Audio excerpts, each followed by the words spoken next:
स्वागत है PTC news ਵਿੱਚ ਸਾਰੇ ਦਰਸ਼ਕਾਂ ਦਾ। ਮੈਂ ਹਰਪ੍ਰੀਤ ਸਿੰਘ ਵਿਚਾਰ ਤਕਰਾਰ ਲੈ ਕੇ ਇੱਕ ਵਾਰ ਫਿਰ ਤੋਂ ਤੁਹਾਡੇ ਸਾਹਮਣੇ ਹਾਜ਼ਰ ਹਾਂ। ਪੰਜਾਬ ਦੇ ਕਿਸਾਨ ਦੀ ਦਸ਼ਾ ਤੇ ਦਿਸ਼ਾ ਕੀ ਹੈ ਕਿਸੇ ਨੂੰ ਮੈਨੂੰ ਲੱਗਦਾ ਦੱਸਣ ਦੀ ਜ਼ਰੂਰਤ ਨਹੀਂ ਹੈ। ਪਿਛਲੇ 2.5 ਸਾਲਾਂ 'ਚ ਵੈਸੇ ਤਾਂ ਪਿਛਲੇ 2 ਦਹਾਕਿਆਂ ਤੋਂ ਹੀ ਹਾਲਾਤ ਬੜੇ ਖਰਾਬ ਹੁੰਦੇ ਜਾ ਰਹੇ ਨੇ, ਪਰ ਪਿਛਲੇ 2.5 ਸਾਲਾਂ ਦੇ ਵਿੱਚ ਜਿਹੜੇ ਵਾਅਦੇ ਕਰਕੇ ਘੱਟੋ ਘੱਟ ਕਾਂਗਰਸ ਸੱਤਾ ਦੇ ਵਿੱਚ ਆਈ ਸੀ ਉਹਨਾਂ ਵਾਅਦਿਆਂ ਤੋਂ ਵੀ ਮੁਨਕਰ ਹੁੰਦੀ ਜਾਪਦੀ ਹੈ। ਇਸ ਲਈ ਕਿਸਾਨਾਂ ਦੀ ਹਾਲਤ ਬਦ ਤੋਂ ਬਦਤਰ ਬਣ ਗਈ ਹੈ।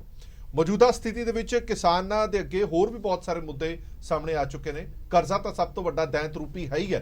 ਇਸ ਤੋਂ ਇਲਾਵਾ ਪਰਾਲੀ ਦਾ ਮੁੱਦਾ ਹੋਵੇ, ਅਵਾਰਾ ਜਾਨਵਰਾਂ ਦਾ ਮੁੱਦਾ ਹੋਵੇ ਔਰ ਆਪਣੀ ਜਿੰਸ ਦਾ ਪੈਸਾ, यानी कि गन्ने किसानों की मैं गल कर रहा कि अपनी फसल वेच के भी उन्होंने पैसे नहीं मिल रहे और अपने पैसों लिए भी उन्होंने धरने प्रदर्शन करने पै रहे। अमृतसर के 3 दिनों तो धरना प्रदर्शन चल रहा है अपनी हक्की मंगां नूं लैके और किसान लगभग एक बार फिर तो पूरे पंजाब दे विच सड़कों ते उतर आए ने क्योंकि हुण पराली का सीजन आने वाला है। पराली साड़न नूं लैके किसान ते सरकार आमो सामने हो गई है। सरकार कहती कि सख्ती की जाएगी जेकर पराली साड़ी गई, पर विकल्प के नाम तो बदल के नाम तो हले भी किसानों के हथ पले कुछ नहीं आता। किसान बोनस की मांग करते हैं कि सानू बोनस दिता जाए, असीं पराली नहीं साड़ांगे, पर जब तक सानू कोई दिता ही नहीं जाता, साडे को कोई बदल ही नहीं है, तो फिर असीं करांगे भी की। इसे ते विचार चर्चा लैके हाज़र हुए हैं। सब तो पहला जान पछाण करा दे रहे गुरविंदर सिंह बाली साहब मौजूद ने, बुलारे श्रोमणी अकाली दल के, सिमरन सहजपाल बुलारे आम आदमी पार्टी के, मेहर सिंह ठेरी साहब सीनियर आगू ने BKU सिद्धूपुर दे और गुरप्रीत सिंह अटवाल आगू ने दुआबा किसान यूनियन के। बहुत बहुत स्वागत है सारे मेहमानों का। थोड़ी देर बाद साडे नाल सरवण सिंह पंदेर जनरल सकत्तर ने किसान मजदूर संघर्ष कमेटी पंजाब के, वो भी साडे नाल जुड़नगे। मैं शुरुआत ठेरी साहब थोड़े तो करना चाहना क्योंकि लंबे समय तो बड़िया सारिया मंगां रही ने, किसानी करजे की मंग होवे या होर बड़िया मंगां होण, पर हुण जिहड़ी सब तो टकराव वाली स्थिति या आमो सामने वाली स्थिति बन रही है उहदे विच 2 अहम मंगां ने। पहली मंग हैगी है जिहड़ी पराली दी कि पराली ना साड़ी जावे। सरकार ते NGT वार-वार कहती है पर किसान कहता कि साडे कोल विकल्प नहीं है, बदल नहीं है, इस करके सानू पराली साड़नी पेगी। दूजा अवारा पशुओं का मामला, ना सिर्फ सड़क दुर्घटनावां हो रही ने बल्कि खेतों के खड़िया फसलों का नुकसान है अवारा पशु करते हैं, पर इसका हल हले तक कोई नहीं किया गया। ये 2 मंगां तुहानू मन्नण दा भरोसा सरकार ने दिता? भरोसा बिल्कुल नहीं जी दिंदे। जदों पराली की गल आउंदी है तो वो कहने हैं तुहानू असी मशीनां सबसिडी ते दे रहे हैं। असी कान सिंह पन्नू नूं डायरैक्टर एग्रीकल्चर नूं कई बार मिल चुके हैं जी कि मशीनां दे के काम नहीं चलना। साडी मंग है क्वांटलां ते बोनस दो। जिहड़ा छोटा जिमीदार है जी, जिस तरह कंबाइन नाल कटाई कराउने आपां, वो एक कमर्शियल अदारा बन चुकिया। लोकां ने कंबाइनां लै लईआं, आपां थोड़ी है चाहे बहुती है जी, ਉਹਨੂੰ ਪੈਸੇ ਦਿੰਦੇ ਆ ਤੇ ਕੰਮ ਕਰਾ ਲੈਂਦੇ ਆ। ਤੁਸੀਂ ਸਾਨੂੰ ਬੋਨਸ ਦਿਓ ਤੇ ਇਹ ਕਮਰਸ਼ੀਅਲ ਅਦਾਰਾ ਆਪਣੇ ਆਪ ਬਣ ਜਾਣਾ। ਲੋਕ ਵੱਡੀਆਂ ਵੱਡੀਆਂ ਮਸ਼ੀਨਾਂ ਲਿਆਉਣਗੇ, ਕਿਰਾਏ ਤੇ ਕੰਮ ਕਰਨਗੇ, ਅਸੀਂ ਪੈਸੇ ਦੇਵਾਂਗੇ ਤੇ ਏਕੜ ਉਹਨਾਂ ਤੇ ਚਾਹੇ ਪਰਾਲੀ ਗੱਠਾਂ ਬਣਾਓ, ਚਾਹੇ ਪਰਾਲੀ ਥੱਲੋ ਤੇ ਚਾਹੇ ਜ਼ਮੀਨ 'ਚ ਦਵਾਓ, ਅਸੀਂ ਪੈਸਿਆਂ ਨਾਲ ਕਰਾ ਲਾਂਗੇ। नहीं पर ठेरी साहब मशीनों ना क्यों नहीं सरना? जे सरकार तुहानू भरोसा दे रही है कि असीं मशीनां प्रोवाइड करावांगे, तुहानू देवांगे, दिक्कत की है फिर? ਉਹਦੀ ਦਿੱਕਤ ਇਹ ਆ ਜੀ, ਇੱਕ ਤਾਂ ਇਹਨਾਂ ਦਾ ਢੰਗ ਤਰੀਕਾ ਹੀ ਗਲਤ ਆ ਦੇਣ ਦਾ। ਜਿਹੜੀਆਂ ਮਸ਼ੀਨਾਂ ਦੇ ਰਹੇ ਆ ਉਹ ਉਹਨਾਂ ਨੂੰ 60 ਪਾਵਰ ਦਾ ਟਰੈਕਟਰ ਖਿੱਚਦਾ। ਇੱਕ ਪਾਸੇ ਖੇਤੀਬਾੜੀ ਜਿਹੜਾ ਮਹਿਕਮਾ ਹੈ ਇਹਨੇ ਲੱਖਾਂ ਰੁਪਇਆ ਖਰਚ ਕਰਤਾ ਪ੍ਰਚਾਰ ਤੇ ਕਿ ਛੋਟਾ ਕਿਸਾਨ ਹੈ ਜਿਹੜਾ ਉਹ 25-35 ਦੇ ਟਰੈਕਟਰ ਰੱਖੋ, ਤੁਹਾਨੂੰ ਖਰਚ ਘੱਟ ਪਵੇ। ਤੇ ਮੈਨੂੰ ਅਸੀਂ ਇਹਨਾਂ ਨੂੰ ਇਹ ਪੁੱਛਦੇ ਆ ਜਦੋਂ ਜਾਈਦਾ ਮਿਲਣ ਬਈ ਜਦੋਂ ਤੁਸੀਂ ਮਸ਼ੀਨਾਂ 60 ਪਾਵਰ ਵਾਲੀਆਂ ਦਿੰਦੇ ਆ, ਛੋਟਾ ਕਿਸਾਨ ਉਹ ਕਿਸ ਤਰ੍ਹਾਂ ਲਊਗਾ? ਦੂਜਾ ਇੱਕ ਇਹਦਾ ਹੋਰ ਕਾਰਨ ਹੈ, ਇਹਨਾਂ ਨੇ ਬਣਾ ਦਿੱਤੇ ਆ ਕਿ 10 ਬੰਦਿਆਂ ਦਾ ਗਰੁੱਪ ਬਣਾਓ ਜੀ, ਉਹਨੂੰ 80% ਸਬਸਿਡੀ ਦਿੱਤੀ ਜਾਊਗੀ। ਮੈਂ ਇਹਨਾਂ ਨੂੰ ਚੈਲੰਜ ਕਰਦਾ ਹੈ ਕਿ ਜਿੰਨੇ ਗਰੁੱਪ ਬਣੇ ਆ ਉਹ 1 ਜਾਂ 2 ਵੱਡੇ ਜ਼ਿਮੀਂਦਾਰਾਂ ਦੇ ਹੀ ਆ, ਉਹਦੇ ਵਿੱਚ ਬਾਕੀ ਫਾਲਤੂ ਮੈਂਬਰ ਬਣੇ ਹੋਏ ਆ। ਛੋਟਾ ਕਿਸਾਨ ਆ, ਉਹਦੇ ਕੋਲ ਟਰੈਕਟਰ 25 ਦਾ ਸਾਈਨ ਉਹਦੇ ਵੀ ਕਰਾ ਲੈਂਦੇ ਆ ਕਿ ਪੈਸੇ ਮੈਂ ਲਾਉਣੇ ਆ, ਮਸ਼ੀਨ ਮੈਂ ਵਰਤਣੀ ਹੈ ਤੇ ਤੂੰ ਸਾਈਨ ਕਰ ਦੇ ਸਿਰਫ। ਤੇ ਇੱਕ ਇਹਦਾ ਹੋਰ ਹੈ, ਗੱਲਾਂ ਆਪਾਂ ਲੰਬੀਆਂ ਨਹੀਂ ਕਰਨੀਆਂ, ਇਹ ਸਮਝਦੇ ਆ ਸਾਰੇ ਵੀ ਜਿਹੜੀ ਸਬਸਿਡੀ ਦਿੰਦੇ ਆ, ਜਿਸ ਤਰ੍ਹਾਂ ਇਹਨਾਂ ਨੇ ਕੰਬਾਈਨ ਨੂੰ ਕਹਿਤਾ SM ਲਵਾਓ, ਜੇ ਆਪਾਂ ਬਾਹਰ ਕਿਸੇ ਮਿਸਤਰੀ ਤੇ ਲਵਾਈਏ ਤੇ 70 ਤੋਂ 72 ਹਜ਼ਾਰ ਦਾ ਲੱਗਦਾ ਹੈ। ਜਿਹੜੀ ਇਹ ਸਬਸਿਡੀ ਦਿੰਦੇ ਆ ਉਹ 1,05,000 ਹੈ। ਤੇ ਉਹ ਸਬਸਿਡੀ ਤਾਂ ਮਹਿਕਮਾ ਖਾ ਗਿਆ, ਸਰਕਾਰ ਖਾ ਗਈ ਜਾਂ ਉਹ ਫੈਕਟਰੀਆਂ ਖਾ ਗਈਆਂ, ਕਿਸਾਨ ਦੇ ਪੱਲੇ ਦਾ ਪੈਂਦਾ ਹੀ ਕੁਝ ਨਹੀਂ। ਇਹ ਕਿਉਂ ਨਹੀਂ ਉਹ ਕਰ ਦਿੰਦੇ ਸਾਡੀ ਮੰਗ ਨੂੰ ਪੂਰਾ ਵੀ ਤੁਸੀਂ ਬੋਨਸ ਦੇ ਦੇਣ? फिर चाहे जिन्नी मर्जी सख्ती कर लोग अग ते तां हटणगे, नहीं अग लगूगी। ठेरी साहब की सरकार दे हथ वस हैगी ये गल कि तुहानू ਬੋਨਸ ਦਿੱਤਾ ਜਾਵੇ ਜਿੰਨਾ ਤੁਸੀਂ ਮੰਗ ਰਹੇ ਹੋ, ਜਾਂ ਐਨਜੀਟੀ ਵੱਲੋਂ ਜਦੋਂ ਇਹ ਸਿਫਾਰਸ਼ਾਂ ਕੀਤੀਆਂ ਜਾਂਦੀਆਂ ਨੇ ਜਾਂ ਰੂਲ ਐਂਡ ਰੈਗੂਲੇਸ਼ਨ ਬਣਾਏ ਜਾਂਦੇ ਨੇ, ਇਹ ਥੋੜਾ ਜਿਹਾ ਹਿੱਸਾ ਫਿਰ ਐਨਜੀਟੀ ਜਾਂ ਕੇਂਦਰ ਸਰਕਾਰ ਨੂੰ ਪਾਉਣਾ ਚਾਹੀਦਾ? ਇਹ ਹੈ ਜੀ, ਦੇਖੋ ਕਿਸਾਨ ਨੂੰ ਨਹੀਂ ਇਸ ਦਾ ਮਤਲਬ ਕਿ ਕੌਣ ਹਿੱਸਾ ਪਾਵੇ ਕੌਣ ਦਵੇ। ਪੰਜਾਬ ਸਰਕਾਰ ਸਖਤੀ ਕਰਦੀ ਹੈ ਕਿ ਅਸੀਂ ਅੱਗ ਨਹੀਂ ਲਾਉਣ ਦੇਣੀ। ਅਸੀਂ ਕਹਿੰਦੇ ਆ ਚਾਹੇ ਜਿੱਥੋਂ ਮਰਜ਼ੀ ਪੈਸੇ ਲਿਆਓ, ਸਾਨੂੰ ਬੋਨਸ ਦੇ ਦਿਓ, ਅੱਗ ਨਹੀਂ ਲਾਵਾਂਗੇ। ਨਹੀਂ ਜੋ ਮਰਜ਼ੀ ਕਰੋ, ਪਿਛਲੇ 2 ਸਾਲ ਤੋਂ ਵੀ ਹੋ ਰਿਹਾ ਹੈ। ਅੱਗ ਇਸ ਸਾਲ ਜ਼ਿਆਦਾ ਲੱਗਣੀ ਹੈ ਕਿਉਂਕਿ ਜੀਰੀਆਂ ਲੇਟ ਹੋ ਗਈਆਂ, ਕਣਕਾਂ ਛੇਤੀ ਬੀਜਣ ਵਾਸਤੇ ਖੇਤ ਵਿਹਲੇ ਕਰ ਰਹੇ ਹਨ। ਆਲੂ ਔਰ ਬਰਸੀਨ ਸਾਡਾ ਪਹਿਲੇ ਹੀ ਲੇਟ ਹੋ ਚੁੱਕਿਆ ਹੈ, ਅਜੇ ਜ਼ਮੀਨ ਬੱਤ ਨਹੀਂ ਹੈਗੀ, ਅੱਗ ਜ਼ਿਆਦਾ ਲੱਗੂਗੀ। ਜਿੰਨਾ ਚਿਰ ਬੋਨਸ ਨਹੀਂ ਦਿੰਦੇ ਉਹ ਰੁਕ ਨਹੀਂ ਸਕਦੀ। ਕਿੰਨੇ ਬੋਨਸ ਦੀ ਡਿਮਾਂਡ ਕਰਦੇ ਹੋ ਤੁਸੀਂ?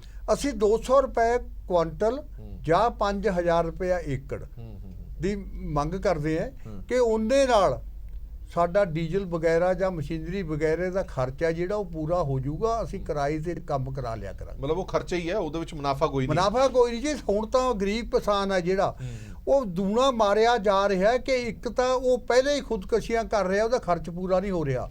ਦੂਜੇ ਪਾਸੇ ਪ੍ਰਤੀ ਏਕੜ ਉਹਨੂੰ 5000 ਰੁਪਇਆ ਉਹਦੀ ਆਮਦਨ ਵਿੱਚੋਂ ਹੋਰ ਘਟ ਗਿਆ। ਇਹ ਕਿਉਂ ਨਹੀਂ ਸਰਕਾਰਾਂ ਸੋਚਦੀਆਂ? ਠੀਕ ਹੈ ਬਾਲੀ ਸਾਹਿਬ, ਮੈਨੂੰ ਚੰਗੀ ਤਰ੍ਹਾਂ ਯਾਦ ਹੈ ਕਿ ਜਦੋਂ ਪਿਛਲੀ ਵਾਰੀ ਵੀ ਇਸ ਮੁੱਦੇ ਤੇ ਡਿਬੇਟ ਕੀਤੀ ਸੀ ਤਾਂ ਇਹ ਕਿਹਾ ਗਿਆ ਸੀ ਸਰਕਾਰ ਵੱਲੋਂ ਕਿ ਹੁਣ ਆਏ ਸਾਲ ਇਹ ਸਮੱਸਿਆ ਥੋੜੀ ਘੱਟ ਹੁੰਦੀ ਜਾਏਗੀ। ਅਸੀਂ ਵੱਡੇ ਪੱਧਰ ਤੇ ਸਪਲਾਈ ਕਰ ਰਹੇ ਹਾਂ ਮਸ਼ੀਨਾਂ ਦੀ, ਸਬਸਿਡੀ ਤੇ ਮਸ਼ੀਨਾਂ ਦੇ ਰਹੇ ਹਾਂ ਕਿਸਾਨਾਂ ਨੂੰ, ਮੁਫਤ ਮਸ਼ੀਨਾਂ ਦੇ ਰਹੇ ਹਾਂ ਕਿਸਾਨਾਂ ਨੂੰ, ਪਰ ਸਮੱਸਿਆ ਜਿਉਂ ਦੀ ਤਿਉਂ ਹੀ ਬਣਦੀ ਹੋਈ ਦਿਖਾਈ ਦੇ ਰਹੀ ਹੈ। ਇੱਕ ਤੁਹਾਡੀ ਗੱਲ ਬਿਲਕੁਲ ਸਹੀ ਹੈ ਔਰ ਮੁੱਦਾ ਵੀ ਤੁਸੀਂ ਬੜਾ ਅੱਛਾ ਉਠਾਇਆ ਕਿਉਂਕਿ ਸਿੱਧਾ ਜਿਹੜਾ ਹੈਗਾ ਕਿਸਾਨਾਂ ਨਾਲ ਜੁੜਿਆ ਹੋਇਆ ਮੁੱਦਾ ਹੈਗਾ ਜੀ। ਮੈਨੂੰ ਇਹ ਲੱਗਦਾ ਨਹੀਂ ਹੈਗਾ ਕਿ ਜੋ ਮੈਨੀਫੈਸਟੋ ਦੇ ਵਿੱਚ ਕਿਹਾ ਗਿਆ ਸੀ ਜਾਂ ਕੋਈ ਵਾਅਦੇ ਕੀਤੇ ਗਏ ਸੀ ਜਾਂ ਕੈਪਟਨ ਸਰਕਾਰ ਨੇ ਕੋਈ ਇਹੋ ਜਿਹੀ ਗੱਲ ਕੀਤੀ ਸੀ ਉਹ ਅੱਜ ਪੂਰੇ ਹੋਣਗੇ। ਇਹਨਾਂ ਨੇ ਟੈਕਸੀਆਂ ਦੇ ਵਾਅਦੇ ਵੀ ਬੜੇ ਕੀਤੇ ਸੀ, ਟਰੈਕਟਰਾਂ ਦੇ ਵਾਅਦੇ ਵੀ ਬੜੇ ਕੀਤੇ ਸੀ, ਕਿਸਾਨਾਂ ਦੇ ਬੜੇ ਵਾਅਦੇ ਕੀਤੇ ਸੀ, ਗੰਨਾ ਕਿਸਾਨਾਂ ਦੇ ਕੀਤੇ ਸੀ, 90,000 ਕਰੋੜ ਰੁਪਏ ਦੇ ਬੜੇ ਵਾਅਦੇ ਕੀਤੇ ਸੀ ਇਹਨਾਂ ਨੇ। ਮੈਨੂੰ 161 ਮੁੱਦਿਆਂ ਦੇ ਵਿੱਚੋਂ ਮੈਂ ਆਪਣੇ ਭਰਾਵਾਂ ਦੇ ਨਾਲ ਹਰ ਗੱਲ ਦੇ ਨਾਲ ਸਹਿਮਤ ਹਾਂ। ਕਿਸਾਨਾਂ ਦੇ ਅਸੀਂ ਵੀ ਬੜੀ ਲੜਾਈ ਲੜੀ ਹੈਗੀ, ਕਾਂਗਰਸ 'ਚ ਸੀ ਤਾਂ ਵੀ ਬੜੀ ਲੜਾਈ ਅਸੀਂ ਲੜੀ ਸੀ, ਅੱਜ ਵੀ ਅਸੀਂ ਲੜਾਈ ਲੜ ਰਹੇ ਹਾਂ ਕਿ ਇੱਕ ਵੀ ਮੁੱਦਾ ਹੱਲ ਹੋਇਆ ਹੋਵੇ। ਸਰਕਾਰਾਂ ਨੂੰ ਇਹਨਾਂ ਨੇ ਵੋਟਾਂ ਵੀ ਦਿੱਤੀਆਂ, ਇਹਨਾਂ ਨੇ ਮਾਨ ਸਨਮਾਨ ਵੀ ਰੱਖਿਆ, ਇਹਨਾਂ ਨੇ ਤਾਜ ਵੀ ਪਹਿਨਾਇਆ, ਸਰਕਾਰ ਨੂੰ ਸਭ ਕੁਝ ਕੀਤਾ, ਮਗਰ ਨਿਲ। ਆਉਣ ਵਾਲੇ ਸਮੇਂ ਦੇ ਵਿੱਚ ਵੀ ਮੈਂ ਦਾਅਵੇ ਨਾਲ ਇਹ ਕਹਿ ਸਕਦਾ ਹੈਗਾ ਕਿ ਕੁਝ ਵੀ ਹੋਣ ਵਾਲਾ ਨਹੀਂ ਹੈਗਾ। ਤੁਸੀਂ ਐਜੀਟੇਸ਼ਨਾਂ ਕਰ ਲਓ, ਤੁਸੀਂ ਜੋ ਮਰਜ਼ੀ ਕਰ ਲਓ, ਸਰਕਾਰ ਨੂੰ ਅਗਾਹ ਕਰਾ ਲਓ, ਇਹ ਸਰਕਾਰ ਤੇ ਜੂੰ ਰੈਂਕਣ ਵਾਲੀ ਨਹੀਂ, ਨਾ ਅਮਰਿੰਦਰ ਸਿੰਘ ਤੇ ਜੂੰ ਰੈਂਕਣ ਵਾਲੀ ਹੈ।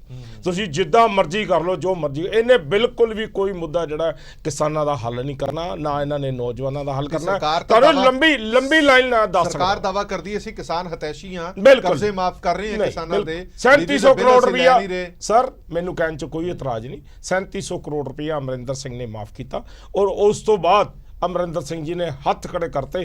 ਪ੍ਰਦੇਸ਼ ਕਾਂਗਰਸ ਕਮੇਟੀ 'ਚ ਪ੍ਰੈਸ ਕਾਨਫਰੰਸ ਕੀਤੀ ਸੀ ਕਿ ਅਗਰ ਮੋਦੀ ਜੀ ਮੈਨੂੰ ਪੈਸਾ ਦੇਣਗੇ, ਸੈਂਟਰ ਸਰਕਾਰ ਅਗਰ ਮੈਨੂੰ ਪੈਸਾ ਦੇਗੀ ਤਾਂ ਮੈਂ ਤੁਹਾਡੀ ਮਦਦ ਕਰ ਸਕਾਂ। ਸੈਂਟਰ ਸਰਕਾਰ ਕੋਲੋਂ ਮਦਦ ਮੰਗਦੇ ਨੇ ਔਰ ਸੈਂਟਰ ਸਰਕਾਰ ਕੋਲੋਂ ਪੁੱਛ ਕੇ ਮੈਨੀਫੈਸਟੋ ਬਣਾਇਆ ਸੀ ਤੁਸੀਂ ਵੀ ਅਸੀਂ ਇਹਨਾਂ ਦਾ 90,000 ਕਰੋੜ ਰੁਪਇਆ ਮਾਫ ਕਰਾਂਗੇ। ਉਦੋਂ ਤੁਸੀਂ ਬਣਾਇਆ ਸੀ, ਉਦੋਂ ਤੋਂ ਸੈਂਟਰ ਸਰਕਾਰ ਨੂੰ ਤੁਸੀਂ ਪੁੱਛਿਆ ਨਹੀਂ ਸੀ।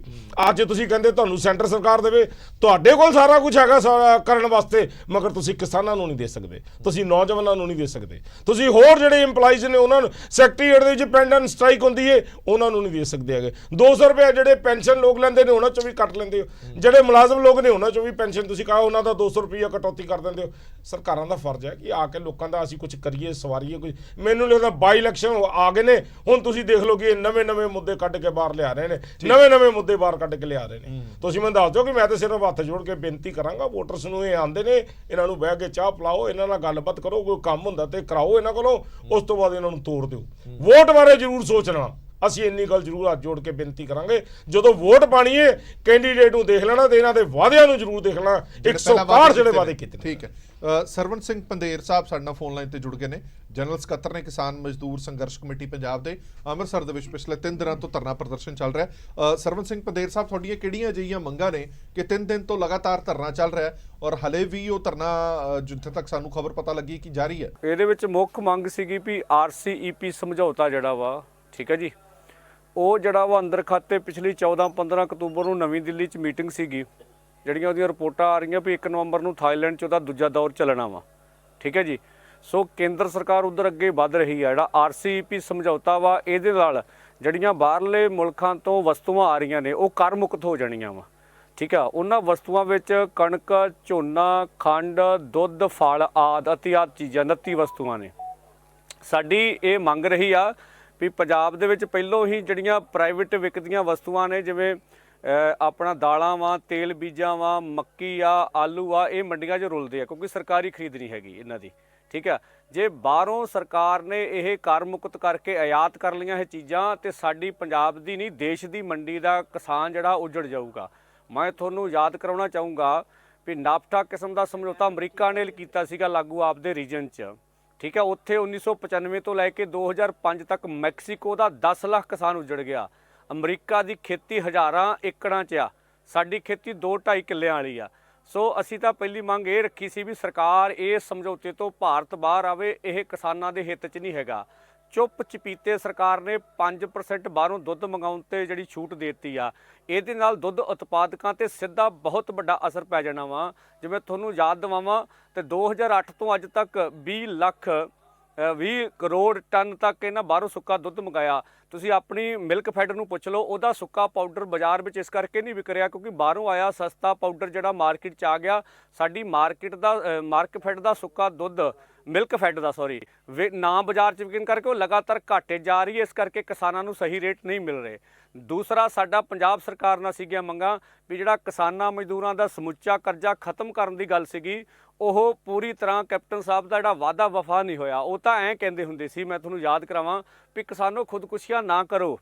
ਠੀਕ ਹੈ ਜੀ, ਮੈਂ ਤੁਹਾਡਾ ਸਰਕਾਰੀ, ਸਹਿਕਾਰੀ, ਨਿੱਜੀ, ਪ੍ਰਾਈਵੇਟ ਸਾਰਾ ਕਰਜ਼ਾ ਖਤਮ ਕਰ ਦੂੰਗਾ। ਤੇ ਹੁਣ ਸਰਕਾਰ ਮਹਿਜ ਥੋੜਾ ਜਿਹਾ, ਇਹ ਨਹੀਂ ਕਹਿੰਦੇ ਕੀਤਾ, ਥੋੜਾ ਜਿਹਾ ਕਰਜ਼ਾ ਖਤਮ ਕਰਕੇ ਹਜੇ ਜਿਹੜਾ ਉਹਨਾਂ ਦੇ ਆਪ ਦੀ ਜ਼ਬਾਨ ਚੋਂ ਕਹੇ ਹੋਏ ਵੀ 5 ਕਿੱਲੇ ਵਾਲੇ ਕਿਸਾਨ ਦਾ ਕਰਜ਼ਾ ਮਾਫ ਕਰਨਾ, ਉਹਦਾ ਕਿਤੇ ਕੋਈ ਚਿੱਤ ਜ਼ਿਕਰ ਨਹੀਂ ਹੈਗਾ ਵੀ ਹੁਣ ਉਹ ਕਦੋਂ ਕਰਨਾ ਵਾ।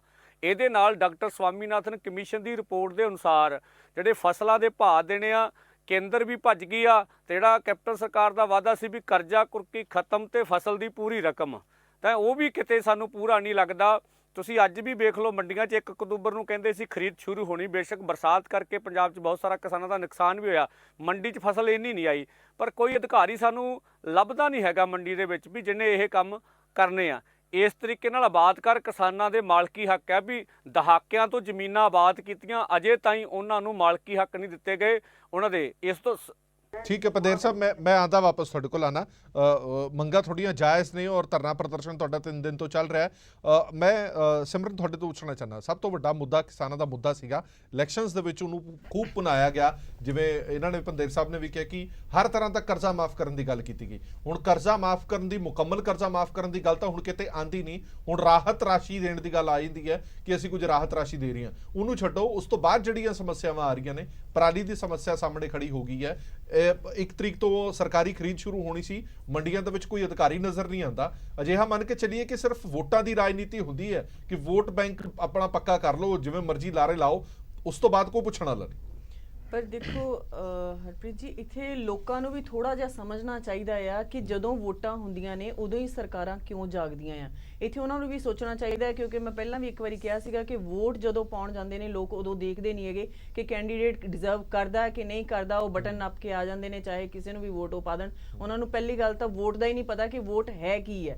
ਸੋ ਕਿਸਾਨਾਂ ਦੀ ਗੱਲ ਕਰਦੇ ਆ, ਕਿਸਾਨਾਂ ਦੇ ਹੁਣ 1 ਤਰੀਕ ਤੋਂ ਇਹਨਾਂ ਨੇ ਝੋਨੇ ਦੀ ਜਿਹੜੀ ਖਰੀਦ ਸ਼ੁਰੂ ਕੀਤੀ ਸੀਗੀ, ਉਹਦੇ ਵਿੱਚ ਬਹੁਤ ਸਾਰੀਆਂ ਪ੍ਰੋਬਲਮਸ ਜਿਹੜੀਆਂ ਨੇ ਕਿਸਾਨਾਂ ਨੂੰ ਆ ਰਹੀਆਂ ਨੇ। ਮੰਡੀਆਂ ਦੇ ਵਿੱਚ ਅਗਰ ਤੁਸੀਂ ਦੇਖ ਲਓ ਕਿ ਮੰਡੀਆਂ ਵਿੱਚ ਕਿਸਾਨ ਜਿਹੜੀ ਚੀਜ਼ਾਂ ਨਾਲ ਜੂਝਦਾ ਆ, ਉੱਥੇ ਨਾ ਤਾਂ ਪੀਣ ਵਾਲਾ ਪਾਣੀ ਆ, ਨਾ ਉੱਥੇ ਵਾਸ਼ਰੂਮਸ ਆ, ਨਾ ਉੱਥੇ ਕੋਈ ਵੀ ਇਹਨਾਂ ਦੇ ਵੱਲੋਂ ਕੋਈ ਵੀ ਸੁਵਿਧਾ ਜਿਹੜੀ ਹੈ ਸਰਕਾਰ ਵੱਲੋਂ ਕੋਈ ਵੀ ਇਹਨਾਂ ਨੂੰ ਦਿੱਤੀ ਨਹੀਂ ਜਾਂਦੀ।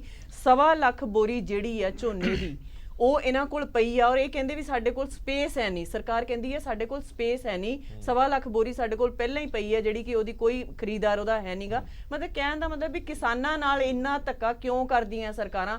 ਧੱਕਾ ਤਾਂ ਵੈਸੇ ਅੱਜ ਸਾਡੀ ਸਰਕਾਰ ਅਗਰ ਆਪਾਂ ਦੇਖਿਆ ਜਾਵੇ ਤਾਂ ਹਰੇਕ ਨਾਲ ਹੀ ਹੋ ਰਿਹਾ, ਚਾਹੇ ਉਹ ਨੌਜਵਾਨ ਹੋਵੇ, ਚਾਹੇ ਕਿਸਾਨ ਹੋਵੇ, ਚਾਹੇ ਕੋਈ ਵੀ ਅਗਰ ਆਪਾਂ ਅਦਾਰਾ ਲੈ ਲਈਏ, ਸਾਰਿਆਂ ਨਾਲ ਹੀ ਅੱਜ ਸਰਕਾਰ ਜਿਹੜੀ ਹੈਗੀ ਹੈ। ਕੈਪਟਨ ਸਰਕਾਰ ਤਾਂ ਮੈਨੂੰ ਲੱਗਦਾ ਵੀ ਵਾਕਈ ਜਿਵੇਂ ਬਾਲੀ ਜੀ ਨੇ ਕਿਹਾ ਵੀ ਵਾਅਦੇ ਬਹੁਤ ਕੀਤੇ ਸੀ ਪਰ ਪੂਰਾ ਉਹਨਾਂ ਚੋਂ ਇੱਕ ਵੀ ਨਹੀਂ ਹੋਇਆ, ਇੱਕ ਵੀ ਵਾਅਦਾ ਉਹਨਾਂ ਨੇ ਪੂਰਾ ਨਹੀਂ ਕੀਤਾ ਕਾਂਗਰਸ ਨੇ। ਹੁਣ ਵੀ ਕੱਲ ਹੈਨਰੀ ਸਾਹਿਬ ਬੈਠੇ ਸੀ ਉੱਥੇ ਕਿਸੇ ਡਿਬੇਟ ਦੇ ਵਿੱਚ, ਤਾਂ ਉਹਨਾਂ ਨੇ ਬਹੁਤ ਸਾਰੇ ਆਸ਼ਵਾਸਨ ਦਿੱਤੇ ਕਿਸਾਨਾਂ ਨੂੰ ਕਿ ਆ ਵੀ ਹੋ ਜਾਏਗਾ, ਆ ਵੀ ਕਰ ਦਾਂਗੇ ਜੀ, ਆ ਵੀ ਕਰ ਦਾਂਗੇ। ਮੈਂ ਸਟਿਲ ਉੱਥੇ ਵੀ ਇੱਕੋ ਗੱਲ ਕਹੀ ਸੀ ਕਿ ਨੈਕਸਟ ਵੀਕ ਫਿਰ ਡਿਬੇਟ ਡਿਬੇਟ ਰੱਖ ਲਓ, ਇਹ ਦੱਸੋ ਕਿ ਅਸੀਂ ਕੀਤਾ ਕੀ ਆ। ਕਹਿੰਦੇ ਤੁਸੀਂ ਬਹੁਤ ਕੁਛ ਆ ਕਿ ਅਸੀਂ ਆਹ ਕਰ ਦਾਂਗੇ, ਅਸੀਂ ਆਹ ਕਰ ਦਾਂਗੇ, ਬਟ ਤੁਸੀਂ ਉਹਦੇ ਲਈ ਡਿਸੀਜਨ ਮੇਕਰ ਕਿਉਂ ਨਹੀਂ ਹੈਗੇ? ਤੁਸੀਂ ਫੈਸਲਾ ਕਿਉਂ ਨਹੀਂ ਲੈਂਦੇ? ਸਰਕਾਰ ਤੁਹਾਡੀ ਹੈਗੀ ਹੈ, ਤੁਸੀਂ ਕੈਪਟਨ ਸਾਹਿਬ ਨੂੰ ਕਿਉਂ ਹੁਣ ਇਹ ਚੇਤੇ ਨਹੀਂ ਸੁਣ ਨਹੀਂ ਰਹੇ ਕਿ ਉਹ ਬੈਠੇ ਲੋਕਾਂ ਨੂੰ ਵੀ ਹਾਂ ਵੀ ਕਿਸਾਨ ਸਾਡੇ ਕੀ ਮੰਗਾਂ ਕਰ ਰਹੇ ਨੇ? ਉਹਨਾਂ ਨੇ ਕਿਹਾ ਸੀ ਵੀ ਮੈਂ ਕਰਜ਼ਾ ਮਾਫ ਕਰ ਦੂੰਗਾ, ਕਿ 4 ਪੁਸ਼ਤਾਂ ਖਤਮ ਹੋ ਗਈਆਂ। ਤੁਸੀਂ ਪਿੱਛੇ ਜੇ ਸੁਣਿਆ ਹੋਣਾ ਵੀ ਜਿਹੜਾ ਕਿਸਾਨ ਨੇ ਖੁਦਕੁਸ਼ੀ ਕੀਤੀ ਹੈ, ਜਿਹਦੇ 22 ਸਾਲਾਂ ਦੇ ਬੇਟੇ ਨੇ ਖੁਦਕੁਸ਼ੀ ਕੀਤੀ ਹੈ, ਉਸ ਪਰਿਵਾਰ 'ਚ ਅੱਜ ਇੱਕ ਵੀ ਇਨਸਾਨ ਬੰਦਾ ਨਹੀਂ ਬਚਿਆ ਉਹਨਾਂ ਦੇ ਘਰ। ਫੀਮੇਲ ਸਾਰੀਆਂ ਰਹਿ ਗਈਆਂ ਨੇ, ਇੱਕ ਕੁਆਰੀ ਕੁੜੀ ਹੈ, ਦਾਦੀ ਹੈ, ਔਰ ਉਹਦੀ ਮਾਂ ਰਹਿ ਗਈ ਹੈ। ਤੇ ਕਿਸਾਨਾਂ ਦਾ ਕਿੰਨਾ ਮਾੜਾ ਹਾਲ ਹੈ। ਕੈਪਟਨ ਸਰਕਾਰ ਨੂੰ ਮੈਨੂੰ ਲੱਗਦਾ ਵੀ ਦੇਖਦਾ ਨਹੀਂ, ਉਹ ਤਾਂ ਆਪਣੇ ਹੀ ਐਸ਼ੋ ਆਰਾਮ 'ਚ ਬਿਜ਼ੀ ਨੇ। ਉਹਨਾਂ ਨੂੰ ਪੰਜਾਬ ਦੇ ਲੋਕਾਂ ਨਾਲ ਜਾਂ ਪੰਜਾਬ ਦੇ ਕਿਸਾਨਾਂ ਨਾਲ ਦੁਬਾਰਾ ਬਾਈ ਇਲੈਕਸ਼ਨਸ ਆ ਗਈਆਂ ਨੇ, 2 ਪਿੰਡੂ ਖੇਤਰਾਂ ਦੀਆਂ, 2 ਸ਼ਹਿਰੀ ਖੇਤਰਾਂ ਦੀਆਂ। ਤੁਹਾਨੂੰ ਲੱਗਦਾ ਹੈ ਕਿ ਇਹਦਾ ਕੋਈ ਅਸਰ ਪਏਗਾ? ਕਿਉਂਕਿ ਹੁਣੇ ਜੇ ਲੋਕ ਸਭਾ ਦੀਆਂ ਇਲੈਕਸ਼ਨ ਹੋ ਕੇ ਹਟੀਆਂ ਨੇ, ਉਹਦੇ ਤੇ ਤਾਂ ਕੋਈ ਅਸਰ ਪੈਂਦਾ ਦਿਖਾਈ ਦਿੱਤਾ ਨਹੀਂ। 8 ਸੀਟਾਂ ਸ਼ਾਨਦਾਰ ਜਿੱਤੀਆਂ ਨੇ, ਇਹ ਬਾਈ ਇਲੈਕਸ਼ਨ ਤੇ ਤੁਹਾਨੂੰ ਲੱਗਦਾ ਕੋਈ ਫਰਕ ਪਏਗਾ? ਨਹੀਂ, ਇਹ ਤਾਂ ਲੋਕਾਂ ਨੂੰ ਹੁਣ ਦੇਖੋ ਜੀ ਸਮਝਣਾ ਚਾਹੀਦਾ ਹੈ। ਜੇ ਹੁਣ ਵੀ ਇਹਨਾਂ ਨੂੰ ਲੈ ਕੇ ਆਉਂਦੇ ਨੇ ਜਾਂ ਇਹਨਾਂ ਨੂੰ ਵੋਟਾਂ ਪਾ ਕੇ ਜਿਤਾਉਂਦੇ ਨੇ, ਤਾਂ ਫਿਰ ਮੈਨੂੰ ਲੱਗਦਾ ਵੀ ਇਸ ਤੋਂ ਵੱਡਾ ਆਪਣੇ ਆਪ ਨੂੰ ਹੀ ਫਿਰ ਤਾਂ ਡਿਬੇਟਾਂ ਕਰਨ ਦਾ ਮੈਨੂੰ ਲੱਗਦਾ ਜੀ ਕੋਈ ਫਾਇਦਾ ਨਹੀਂ ਹੈਗਾ। ਕਿਉਂਕਿ ਜਦੋਂ ਤੁਸੀਂ ਆਪ ਹੀ ਇਹਨਾਂ ਨੂੰ ਮੌਕੇ ਦਿੰਨੇ ਹੋ, ਤਾਂ ਫਿਰ ਕਿਸੇ ਨੂੰ ਕਿਉਂ ਧਰਨੇ ਦਿੰਨੇ ਆ? ਕਿਉਂ ਆਪਾਂ ਇਹਨਾਂ ਚੀਜ਼ਾਂ ਦੇ ਉੱਤੇ ਆ ਕੇ ਫਿਰ ਬਾਅਦ ਚ ਉਹਨਾਂ ਨੂੰ ਗਾਲਾਂ ਕੱਢਦੇ ਆ? ਪਹਿਲਾਂ ਹੀ ਇਹ ਚੀਜ਼ ਸੋਚ ਕੇ ਚੱਲੋ ਵੀ ਕਿਹੜੀ ਸਰਕਾਰ, ਕਿਹੜਾ ਕੈਂਡੀਡੇਟ ਤੁਹਾਡੇ ਲਈ ਡਿਜ਼ਰਵ ਕਰਦਾ ਹੈ, ਕਿਹੜਾ ਨਹੀਂ ਕਰਦਾ। ਤੁਹਾਨੂੰ ਉਦੋਂ ਹੀ ਪਤਾ ਸੋਚ ਸਮਝ ਕੇ ਪਾਉਣਾ ਚਾਹੀਦੀ ਹੈ ਵੋਟ, ਜਿਹੜੀ ਪਾਉਣੀ ਚਾਹੀਦੀ ਹੈ। ਗੁਰਪ੍ਰੀਤ ਅਟਵਾਲ, ਬਾਕੀ ਸਾਰੇ ਕਿਸਾਨਾਂ ਦਾ ਤਾਂ ਦੁੱਖ ਦਰਦ ਠੀਕ ਹੈ, ਤੁਹਾਡਾ ਤਾਂ ਦੁੱਖ ਹੀ ਵੱਖਰਾ ਨਜ਼ਰ ਆਉਂਦਾ। ਸਾਰੇ ਕਿਸਾਨ ਤਾਂ ਕਹਿੰਦੇ ਨੇ ਕਿ ਸਾਡਾ ਕਰਜ਼ਾ ਹੈ ਜਾਂ ਪਰਾਲੀ ਹੈ। ਤੁਹਾਡੀ ਤਾਂ ਆਪਣੇ ਜਿਣਸਾਂ ਦੇ ਪੈਸੇ ਦੀ ਉਹ ਲੜਾਈ ਪਿਛਲੇ ਲੰਬੇ ਸਮੇਂ ਤੋਂ ਚੱਲ ਰਹੀ ਹੈ। ਹੁਣ ਤਾਜ਼ਾ ਅਪਡੇਟ ਕੀ ਹੈ? ਕਿੰਨਾ ਪੈਸਾ ਤੁਹਾਡਾ ਫਸਿਆ ਹੋਇਆ ਔਰ ਕਿੰਨਾ ਸਰਕਾਰ ਨੇ ਚੁਕਾ ਦਿੱਤਾ? ਦੇਖੋ ਹਰਪ੍ਰੀਤ ਜੀ, ਪਹਿਲਾਂ ਤਾਂ ਮੈਂ ਬਹੁਤ ਧੰਨਵਾਦ ਕਰਦਾ ਕਿ ਜਿਹੜੀ ਇੱਕ ਤੁਸੀਂ ਆ ਜਿਹੜੇ ਇਸ ਟਾਈਮ ਕਿਸਾਨਾਂ ਦੀ ਆਵਾਜ਼ ਉਠਾ ਰਹੇ ਆ। ਜੇ ਸਰਕਾਰ ਦੀ ਗੱਲ ਕੀਤੀ ਜਾਵੇ, ਇਹਨਾਂ ਨੇ ਕਿਹਾ ਸੀ ਝੋਨੇ ਦੀ ਵਿਭਿੰਨਤਾ ਲਿਆਉਣ ਨੂੰ ਗੰਨਾ ਲੈ ਕੇ ਆਓ ਜੀ। ਜਿਹੜਾ ਗੰਨਾ ਆ ਸਾਡਾ 2 ਸਾਲਾਂ ਤੋਂ ਜਿਹੜਾ ਗੰਨੇ ਦਾ ਬਕਾਇਆ ਰਾਸ਼ੀ ਸਾਨੂੰ ਨਹੀਂ ਮਿਲ ਰਹੀ, ਅਸੀਂ ਉਹਦੇ ਲਈ ਧਰਨੇ ਪ੍ਰਦਰਸ਼ਨ ਕਰ ਰਹੇ ਆ। ਸਾਡਾ, ਮੈਂ ਤੁਹਾਨੂੰ ਇੱਕ ਵਿਚਲੀ ਗੱਲ ਦੱਸਣਾ ਚਾਹੁੰਦਾ, ਸ਼ਾਇਦ ਉਹ ਕਿਸੇ ਨੂੰ ਵੀ ਨਹੀਂ ਪਤਾ ਕਿ ਸਰਕਾਰ ਨੇ ਸਾਡੇ ਨਾਲ ਇੰਨਾ ਕੁ ਧੱਕੇਸ਼ਾਹੀ ਦੇ ਇਹਨਾਂ ਨੇ ਰਸਤੇ ਲੱਭੇ ਹੋਏ ਆ। ਇਹਨਾਂ ਦੇ ਅਫਸਰ ਸਾਹਿਬਾਨਾਂ ਨੇ, ਉਹਨਾਂ ਨੂੰ ਤਨਖਾਹਾਂ ਹੀ ਮੇਰੇ ਹਿਸਾਬ ਨਾਲ ਇਸ ਕਰਕੇ ਮਿਲਦੀਆਂ ਕਿ ਕਿਸਾਨਾਂ ਨੂੰ ਤੇ ਕਿਸਾਨੀ ਨੂੰ ਆਪਾਂ ਕਿੱਦਾਂ ਖਤਮ ਕਰਨਾ। ਜਦੋਂ ਅਸੀਂ ਗੰਨੇ ਦੀ ਬਿਜਾਈ ਕਰਦੇ ਹਾਂ ਤਾਂ ਸਰਕਾਰੀ ਮਿੱਲਾਂ ਜਿਹੜੀਆਂ ਉਹ ਸਾਨੂੰ ਗੰਨਾ ਬਿਜਾਈ ਲਈ ਲੋਨ ਦੇ ਰਹੀਆਂ। ਅਸੀਂ ਜੀ ਉਹ ਲੋਨ ਲੈ ਲਿਆ, ਤੇ ਜਦੋਂ ਅਸੀਂ ਗੰਨਾ ਵੇਚਦੇ ਹਾਂ ਮਿੱਲਾਂ ਦੇ ਵਿੱਚ ਜਾ ਕੇ, ਤਾਂ ਜਿਹੜਾ ਸਰਕਾਰ ਨੇ ਸਾਨੂੰ ਗੰਨੇ ਦਾ ਪੈਸਾ ਦੇਣਾ ਹੁੰਦਾ ਉਹ ਬੈਂਕਾਂ ਨੂੰ ਚਲੇ ਜਾਂਦਾ ਤੇ ਸਾਡਾ ਲੋਨ ਕਲੀਅਰ ਹੁੰਦਾ। ਉਹਦੇ ਤੇ ਸਾਡੇ ਤੋਂ 4% ਵਿਆਜ ਲੈਂਦੇ ਆ। ਫਿਰ ਇਸ ਵਾਰੀ ਕੈਪਟਨ ਦੀ ਸਰਕਾਰ ਨੇ ਕੀ ਕੀਤਾ ਕਿ ਕਿਸਾਨਾਂ ਨੂੰ ਡਿਫਾਲਟਰ ਕਿੱਦਾਂ ਕੀਤਾ ਜਾਵੇ। ਇਹਨਾਂ ਨੇ ਸਾਡੀ ਗੰਨੇ ਦੀ ਅਦਾਇਗੀ ਉਹ ਨਹੀਂ ਕੀਤੀ, ਤੇ ਜਿਹੜਾ ਬੈਂਕਾਂ ਦਾ ਲੋਨ ਅਸੀਂ ਲਿਆ ਸੀ ਉਹ 4% ਜਿਹੜਾ ਸਾਡਾ ਸਮਾਂ ਸੀ ਪੂਰਾ ਹੋ ਗਿਆ। ਸਾਨੂੰ ਬੈਂਕਾਂ 9% ਲੋਨ ਦੇਣ ਲੱਗ ਪਈਆਂ, ਉਹ ਤੇ ਵਿਆਜ 9% ਜੀ, ਤੇ ਸਾਨੂੰ ਡਿਫਾਲਟਰ ਕਰ ਰਹੀਆਂ। ਉਹ ਗਲਤੀ ਸਰਕਾਰ ਦੀ ਆ, ਸਾਡੀ ਇਹਦੇ ਵਿੱਚ ਕੋਈ ਗਲਤੀ ਨਹੀਂ। ਸਰਕਾਰੀ ਮਿੱਲਾਂ ਦਾ ਜਿਹੜਾ ਪੈਸਾ ਹੈ ਉਹ ਫਰਵਰੀ ਮਹੀਨੇ ਦਾ ਗੰਨਾ ਅਸੀਂ ਵੇਚਿਆ ਆ, 15 ਫਰਵਰੀ ਤੋਂ ਬਾਅਦ ਭੋਪਰ ਮਿੱਲ ਦਾ ਪੈਸਾ ਨਹੀਂ ਪਿਆ। ਮੈਂ ਤਾਂ ਜਿੱਥੇ ਬਾਈ ਇਲੈਕਸ਼ਨ ਹੋਈਆਂ ਆ, ਉਹ ਚਲੋ ਪਰਮਾਤਮਾ ਦੀ ਕੋਈ MP ਸਾਹਿਬ ਬਣ ਗਏ ਜਾਂ ਡੈਥ ਹੋ ਗਈ ਇੱਕ ਮਕੇਰੀਆਂ ਦੇ ਵਿੱਚ, ਬਹੁਤ ਦੁਖਦਾਈ ਘਟਨਾ ਸੀ, ਉਹਨੂੰ ਮੰਨਦੇ ਆ। ਪਰ ਸਿਰਫ ਜਿੱਥੇ ਬਾਈ ਇਲੈਕਸ਼ਨ ਆ, ਉਹ ਮਿੱਲਾਂ ਨੂੰ ਪੈਸਾ ਦੇਣ ਨੂੰ ਇਹਨਾਂ ਕੋਲ ਕਿੱਥੋਂ ਪੈਸਾ ਆ ਜਾਂਦਾ? ਉੱਥੇ ਦੇ ਕਿਸਾਨ ਇਹਨਾਂ ਦੇ ਜ਼ਿਆਦਾ ਹਮਾਇਤੀ ਹੋ ਜਾਂਦੇ ਆ। ਸਿਰਫ ਇਹ ਵੋਟਾਂ ਲੈਣ ਦਾ ਤਰੀਕਾ ਆ। ਦੂਜੇ ਨੰਬਰ ਤੇ ਅਸੀਂ ਧਰਨੇ ਪ੍ਰਦਰਸ਼ਨ ਕਰ ਰਹੇ, ਸਿਰਫ ਮੰਗਾਂ ਸਾਡੀਆਂ ਕੋਈ ਨਹੀਂ, ਹੱਕ ਆ। ਸਾਡਾ ਪੈਸਾ ਸਾਨੂੰ ਨਹੀਂ ਮਿਲ ਰਿਹਾ, ਉਹ ਸਾਡਾ ਹੱਕ ਆ। 500-600 ਕਰੋੜ ਰੁਪਈਆ ਜਦੋਂ ਜ਼ਿਮੀਂਦਾਰਾਂ ਦਾ ਪਿਆ। ਕਰਜ਼ਾ ਮਾਫੀ ਦੀ ਇਹ ਗੱਲ ਕਰਦੇ, 90,000 ਕਰੋੜ ਕਰਜ਼ਾ ਮਾਫੀ ਦੀ ਗੱਲ ਸੀ, 3700 ਕਰੋੜ ਕਰਜ਼ਾ ਮਾਫੀ ਕੀਤਾ। ਉਹਦੇ ਵਿੱਚੋਂ ਇਹਨਾਂ ਨੇ ਕੀ ਕੀਤਾ ਇਸ ਵਾਰੀ ਕਿ ਜਿਹੜਾ 30 ਰੁਪਏ ਰੇਟ ਆ ਗੰਨੇ ਦਾ, ਉਹ ਪੰਜਾਬ ਦੀ ਸਰਕਾਰ ਨੇ ਦੇਣਾ। ਬਜਟ ਦੇ ਵਿੱਚ 350 ਕਰੋੜ ਰੁਪਈਆ ਰੱਖਿਆ। ਹਾਲੇ ਤੱਕ ਕਿ ਉਹ 350 ਕਰੋੜ ਵੀ ਕਲੀਅਰ ਨਹੀਂ ਕੀਤਾ ਜਿਹੜਾ ਪ੍ਰਾਈਵੇਟ ਮਿੱਲਾਂ ਨੂੰ ਦੇਣਾ ਸੀ। ਤੇ 4500 ਰੁਪਈਆ ਕਰੋੜ ਇਹਨਾਂ ਨੇ ਰੱਖਿਆ ਸੀਗਾ ਅਗਲੇ ਸਾਲ ਲਈ ਕਰਜ਼ਾ ਮਾਫੀ ਦਾ। 3 ਸਾਲ ਇਹਨਾਂ ਦੇ ਪੂਰੇ ਹੋਣ ਵਾਲੇ ਆ, 2.5 ਸਾਲ ਤੋਂ ਉੱਪਰ ਸਮਾਂ ਹੋ ਗਿਆ। ਜੇ ਤੁਸੀਂ ਲਾ ਲਓ 9000 ਕਰੋੜ ਤੁਹਾਡਾ ਤੁਸੀਂ ਸਾਡਾ ਕਰਜ਼ਾ ਮਾਫ ਕਰ ਦਿੱਤਾ, ਪਰ ਜਿਹੜਾ 90,000 ਸੀ ਉਹ ਇੱਕ ਵੱਧ ਕੇ 1,35,000 ਕਰੋੜ ਦੇ ਕਰੀਬ ਚਲ ਗਿਆ। ਜਿਹੜੀਆਂ ਕੈਪਟਨ ਸਾਹਿਬ ਨੇ ਕਿਹਾ ਸੀ ਖੁਦਕੁਸ਼ੀਆਂ ਨਾ ਕਰਿਓ, ਉਹਨਾਂ ਨੇ ਇਸ ਕਰਕੇ ਕਿਹਾ ਖੁਦਕੁਸ਼ੀਆਂ ਨਾ ਕਰਿਓ, ਮੇਰੀ ਸਰਕਾਰ ਆਉਣੀ ਆ, ਮੈਂ ਇਦਾਂ ਦਾ ਪ੍ਰੋਗਰਾਮ ਬਣਾਉਂਗਾ ਤੁਸੀਂ ਮਜਬੂਰ ਹੋ ਜਾਓਗੇ ਖੁਦਕੁਸ਼ੀਆਂ ਕਰਨ ਨੂੰ। ਕੈਪਟਨ ਦੀ ਸਰਕਾਰ 'ਚ ਖੁਦਕੁਸ਼ੀਆਂ ਵੱਧ ਗਈਆਂ। ਇਹਨਾਂ ਦੇ ਮੰਤਰੀ ਸਾਹਿਬ ਅੱਜ ਆਫਿਸਾਂ 'ਚ ਮਿਲਦੇ ਨਹੀਂ, ਜਾਂ ਇਹਨਾਂ ਦੇ ਕੋਲ ਸਮਾਂ ਹੈ ਨਹੀਂ। ਇੱਕ ਸਿਰਫ ਢਿਆਡਾ ਜਰੀਆ ਸੀ ਜਿੱਥੇ ਮਿਲਦੇ ਸੀ, ਅੱਜ ਇਹ ਡਿਬੇਟਾਂ ਤੋਂ ਭੱਜਣ ਲੱਗ ਪਏ। ਡਿਬੇਟਾਂ ਤੋਂ ਵੀ ਭੱਜਣ ਲੱਗ ਗਏ ਸੀ। ਵਾਰ-ਵਾਰ ਕਹਿੰਦੇ ਆ ਕਿ ਆਓ, ਉਹ ਆਉਂਦੇ ਨਹੀਂ ਆ, ਕਹਿੰਦੇ ਜਵਾਬ ਹੀ ਨਹੀਂ ਹੈ ਸਾਡੇ ਕੋਲ, ਅਸੀਂ ਜਵਾਬ ਕੀ ਦਈਏ। ਇੱਕ ਗੱਲ ਦੱਸੋ ਅਟਵਾਲ ਸਾਹਿਬ, ਮੈਨੂੰ ਚੰਗੀ ਤਰ੍ਹਾਂ ਯਾਦ ਹੈ ਕਿ ਜਦੋਂ ਆਪਣੀ ਗੰਨੇ ਦੀ ਡਿਬੇਟ ਹੋਈ ਸੀਗੀ ਇਸ ਮੁੱਦੇ ਤੇ ਸਰਕਾਰ ਦੇ ਬੁਲਾਰੇ ਨੇ ਕਿਹਾ ਸੀਗਾ ਕਿ 3 ਮਹੀਨਿਆਂ ਦੇ ਅੰਦਰ ਅੰਦਰ ਸਾਰੀ ਪੇਮੈਂਟ ਕਰ ਦਿੱਤੀ ਜਾਏਗੀ, 1 ਰੁਪਈਆ ਵੀ ਬਕਾਇਆ ਨਹੀਂ ਹੋਏਗਾ ਕਿਸਾਨਾਂ ਦਾ। ਉਸ ਤੋਂ ਬਾਅਦ ਕੋਈ ਪੇਮੈਂਟ ਪਈ ਹੈ ਜਾਂ ਕਿੰਨੀ ਪੇਮੈਂਟ ਹਾਲੇ ਤੱਕ ਖੜੀ ਹੈ? ਦੇਖੋ ਜੀ, ਜਿਹੜੀ ਆਪਣੀ ਡਿਬੇਟ ਹੋਈ ਸੀਗੀ ਉਹ ਗੰਨੇ ਵਾਲੀ ਡਿਬੇਟ ਹੋਈ ਸੀਗੀ, ਤਕਰੀਬਨ ਮੈਨੂੰ ਯਾਦ ਆ ਜਨਵਰੀ ਮਹੀਨੇ ਦੀ ਗੱਲ ਆ, ਤੇ ਫਰਵਰੀ 15 ਤੋਂ ਬਾਅਦ ਸਰਕਾਰੀ ਮਿਲ ਭੂਪਰ ਦਾ ਪੈਸਾ ਨਹੀਂ ਪਿਆ ਜੀ। ਇਹ ਜਿਹੜੀਆਂ ਡਿਬੇਟਾਂ ਕਰਦੇ ਆ ਸਿਰਫ ਝੂਠ ਬੋਲਦੇ ਆ। ਮੈਂ ਤਾਂ ਆ ਜਿਹੜੇ ਪਰਾਲੀ ਦੇ ਮੁੱਦੇ ਤੇ ਵੀ ਹਾਈ ਕੋਰਟ ਨੇ ਥੋੜਾ ਜਿਹਾ ਇਹਨਾਂ ਨੂੰ ਸਖਤ ਕੀਤਾ, ਨਹੀਂ ਤਾਂ ਇਹ ਅੱਗ ਲਾਉਣ ਤੋਂ ਸਾਨੂੰ ਰੋਕ ਰਹੇ ਆ। ਜਿਹੜੇ ਅਵਾਰਾ ਪਸ਼ੂਆਂ ਦੀ ਗੱਲ ਕਰਦੇ ਆ ਆਪਾਂ, ਇੱਕ ਪਸ਼ੂ ਆ ਗੁੱਜਰ ਭਾਈਚਾਰੇ ਦੇ। ਅਸੀਂ ਸਾਰੇ ਪੰਜਾਬ ਦੇ ਡੀਸੀ ਦਫ਼ਤਰ ਆ ਜਿੰਨੇ, ਉਹਨਾਂ 'ਚ ਮੰਗ ਪੱਤਰ ਦਿੱਤੇ ਆ, ਪਰਸੋਂ ਚੌਥੇ ਜਲੰਧਰ ਵੀ ਦਿੱਤਾ ਆ। 144 ਧਾਰਾ ਲਾਉਣ ਦੀ ਅਸੀਂ ਉਹਨਾਂ ਨੂੰ ਰਿਕੁਐਸਟ ਕੀਤੀ ਆ ਕਿ ਪਸ਼ੂਆਂ ਤੇ ਲਾਈ ਜਾਵੇ। ਉਹ ਜਿਹੜੇ ਆ ਉਹਨਾਂ ਨੂੰ ਇਹ ਰੋਕ ਨਹੀਂ ਸਕਦੇ ਤੇ ਉਹਨਾਂ ਸਾਡੀਆਂ ਫਸਲਾਂ ਖਰਾਬ ਕੀਤੀਆਂ। ਕੱਲ ਦੀ ਮੈਂ ਗੱਲ ਦੱਸਦਾ ਹਾਂ, ਕੱਲ ਭੂਪਰ ਤੋਂ SHO ਸਾਹਿਬ ਨੇ ਬਹੁਤ ਸਾਥ ਦੇ ਕੇ ਉਹਨਾਂ ਨੂੰ ਰੋਕਿਆ, ਪਰ ਸਰਕਾਰ ਇਸ ਟਾਈਮ ਪੰਜਾਬ ਦੇ ਵਿੱਚ ਕੋਈ ਸਰਕਾਰ ਨਹੀਂ ਗੀ, ਕੈਪਟਨ ਸਾਹਿਬ ਦੀ ਸਰਕਾਰ ਨਹੀਂ, ਸਰਕਾਰ ਕੋਈ ਨਹੀਂ ਗੀ। ਸਿਰਫ ਇਹਨਾਂ ਦੇ ਕੋਲ ਝੂਠ ਤੇ ਦੂਜਾ ਹੈ ਨਹੀਂ ਕੋਈ। ਗੁਟਕਾ ਸਾਹਿਬ ਦੀ ਸਹੁੰ ਖਾ ਕੇ ਇਹ ਮੁੱਕਰ ਗਏ। ਇਹ ਤੋਂ ਵੱਡੀ ਹੁਣ ਆਪਾਂ ਡਿਬੇਟਾਂ ਜਿਨ੍ਹਾਂ ਦਾ ਯਕੀਨ ਕੀ ਮੰਨੀਏ। ਜਿਹੜਾ ਇਹਨਾਂ ਦਾ ਚੋਣ ਮੈਨੀਫੈਸਟੋ ਆ ਉਹਦੇ ਵਿੱਚੋਂ ਇੱਕ ਵੀ ਵਾਅਦਾ ਕਹਿ ਦੇਣ ਅਸੀਂ ਪੂਰਾ ਕੀਤਾ ਤੇ ਇਹ ਵੋਟ ਲੈਣ ਦੇ ਹੱਕਦਾਰ ਆ, ਨਹੀਂ ਤਾਂ ਕਿਸੇ ਦੇ ਘਰ ਵੋਟ ਮੰਗਣ ਨਾ ਜਾਣ। ਇੱਕ ਛੋਟੇ ਜਿਹੇ ਬ੍ਰੇਕ ਲਈ ਰੁਕ ਰਹੇ ਹਾਂ, ਬ੍ਰੇਕ ਤੋਂ ਬਾਅਦ ਜਲਦ ਹਾਜ਼ਰ ਹੋਣੇ।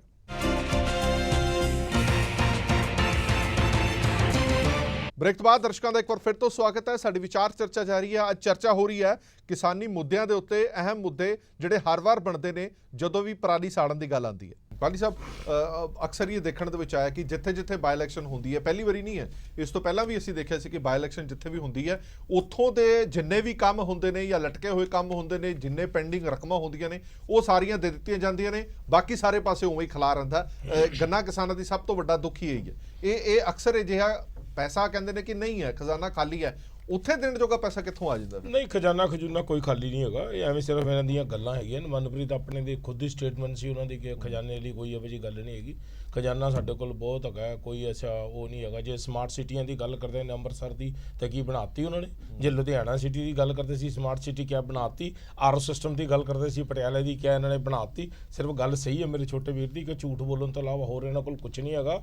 ਔਰ ਜਿਹੜੇ ਬਾਈ ਇਲੈਕਸ਼ਨ ਦੀ ਗੱਲ ਹੈ ਉੱਥੇ ਸੰਭਾਵਿਕ ਤਰੀਕੇ ਨਾਲ ਵੀ ਇਹ ਹੈ ਔਰ ਹੋਏਗਾ। ਇਹ ਅੱਜ ਲੋਕਾਂ ਕੋਲ ਜਾ ਰਹੇ ਨੇ ਸੀਟਾਂ ਮੰਗਣ ਵਾਸਤੇ, ਅੱਜ ਲੋਕਾਂ ਕੋਲ ਜਾ ਰਹੇ ਨੇ ਹੱਥ ਜੋੜਨ ਵਾਸਤੇ। ਅਮਰਿੰਦਰ ਸਿੰਘ ਸਾਹਿਬ 2.5 ਸਾਲ 'ਚ ਕਦੀ ਗਏ ਹੋ?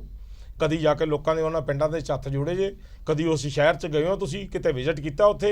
ਕਿਤੇ ਹਸਪੀਟਲ ਦੇਖੇ ਨੇ ਉੱਥੇ? ਕਿਤੇ EMPLOYEES ਦਾ ਹਾਲ ਦੇਖਿਆ ਤੁਸੀਂ ਉੱਥੇ ਦੀ ਇੰਡਸਟਰੀ ਦਾ ਹਾਲ ਦੇਖਿਆ ਤੁਸੀਂ? 5 ਰੁਪਏ ਤੋਂ ਬਜਾਏ ਅੱਜ 10 ਰੁਪਏ ਇੰਡਸਟਰੀ ਵਾਲੇ ਦੇ ਰਹੇ ਨੇ ਬਿੱਲ। ਤੁਸੀਂ ਮੈਨੂੰ ਦੱਸੋ ਕਿਹੜੇ ਮੁੱਦੇ ਉਠਾਈਏ ਅਸੀਂ ਤਾਂ ਆਪ ਵੀ ਥੱਕ ਚੁੱਕੇ ਹਾਂ ਮੁੱਦੇ ਉਠਾ ਕੇ, ਮਗਰ ਇਹਨਾਂ ਦੇ ਕੰਨਾਂ ਤੇ ਜੂੰ ਨਹੀਂ ਰੰਗਦੀ। ਔਰ ਸਿਆਸਤ ਕਰਦੇ ਨੇ ਹਰ ਗੱਲ ਤੇ, ਔਰ ਹਰ ਗੱਲ ਤੇ ਝੂਠ ਬੋਲਦੀ ਹੈ ਗੌਰਮੈਂਟ। ਹਰ ਗੱਲ ਤੇ ਇਹਨਾਂ ਦੇ ਆਫੀਸਰ ਸਾਹਿਬਾਨ ਝੂਠ ਬੋਲਦੇ ਨੇ। ਆਫੀਸਰ ਸਾਹਿਬਾਨ ਝੂਠ ਤੇ ਆਪੇ ਬੋਲਣਗੇ, ਜੇ ਪੈਸਾ ਆਏਗਾ ਤੇ ਉਹ ਦੇਣਗੇ, ਜੇ ਪੈਸਾ ਉੱਤੋਂ ਆਏਗਾ ਨਹੀਂ ਤਾਂ ਦੇਣਗੇ। ਕੋਈ ਫਰਕ ਪਏਗਾ? ਕਿਉਂਕਿ ਜਿੱਥੇ ਬਾਈ ਇਲੈਕਸ਼ਨ ਹੋਣੀਆਂ ਉੱਥੋਂ ਦੀਆਂ ਜੇ ਸਮੱਸਿਆਵਾਂ ਹੱਲ ਹੋ ਗਈਆਂ ਤੇ ਫਿਰ ਮੈਨੂੰ ਲੱਗਦਾ ਪਾਰਟੀ ਨੂੰ ਕੋਈ ਫਰਕ ਨਹੀਂ ਪੈਣਾ। ਮੈਂ ਤਾਂ ਹੁਣ ਵੀ ਹੱਥ ਜੋੜ ਕੇ ਬੇਨਤੀ ਕਰ ਰਿਹਾ, ਵੋਟਰਾਂ ਅੱਗੇ ਹੱਥ ਜੋੜ ਕੇ ਬੇਨਤੀ ਕਰ ਰਿਹਾ। ਤੁਹਾਡੇ ਪੰਜਾਬ 'ਚ ਹਰ ਬੰਦਾ TV ਦੇਖਦਾ, ਉਹਨਾਂ ਨੂੰ ਹੱਥ ਜੋੜ ਕੇ ਬੇਨਤੀ ਕਰ ਰਿਹਾ, ਇਹਨਾਂ ਕੋਲੋਂ ਕੰਮ ਕਰਾ ਲਓ ਜਿਹੜਾ ਕਰਾ ਸਕਦੇ ਹੋ। ਵੋਟ ਦੇਣ ਵੇਲੇ 10 ਵਾਰੀ ਸੋਚਣਾ, 10 ਵਾਰੀ ਸੋਚਣਾ ਜੋ ਅੱਜ ਪੰਜਾਬ ਦੀ ਹਾਲਾਤ ਨੇ, ਬਲਕਿ 100 ਵਾਰੀ ਸੋਚਣਾ।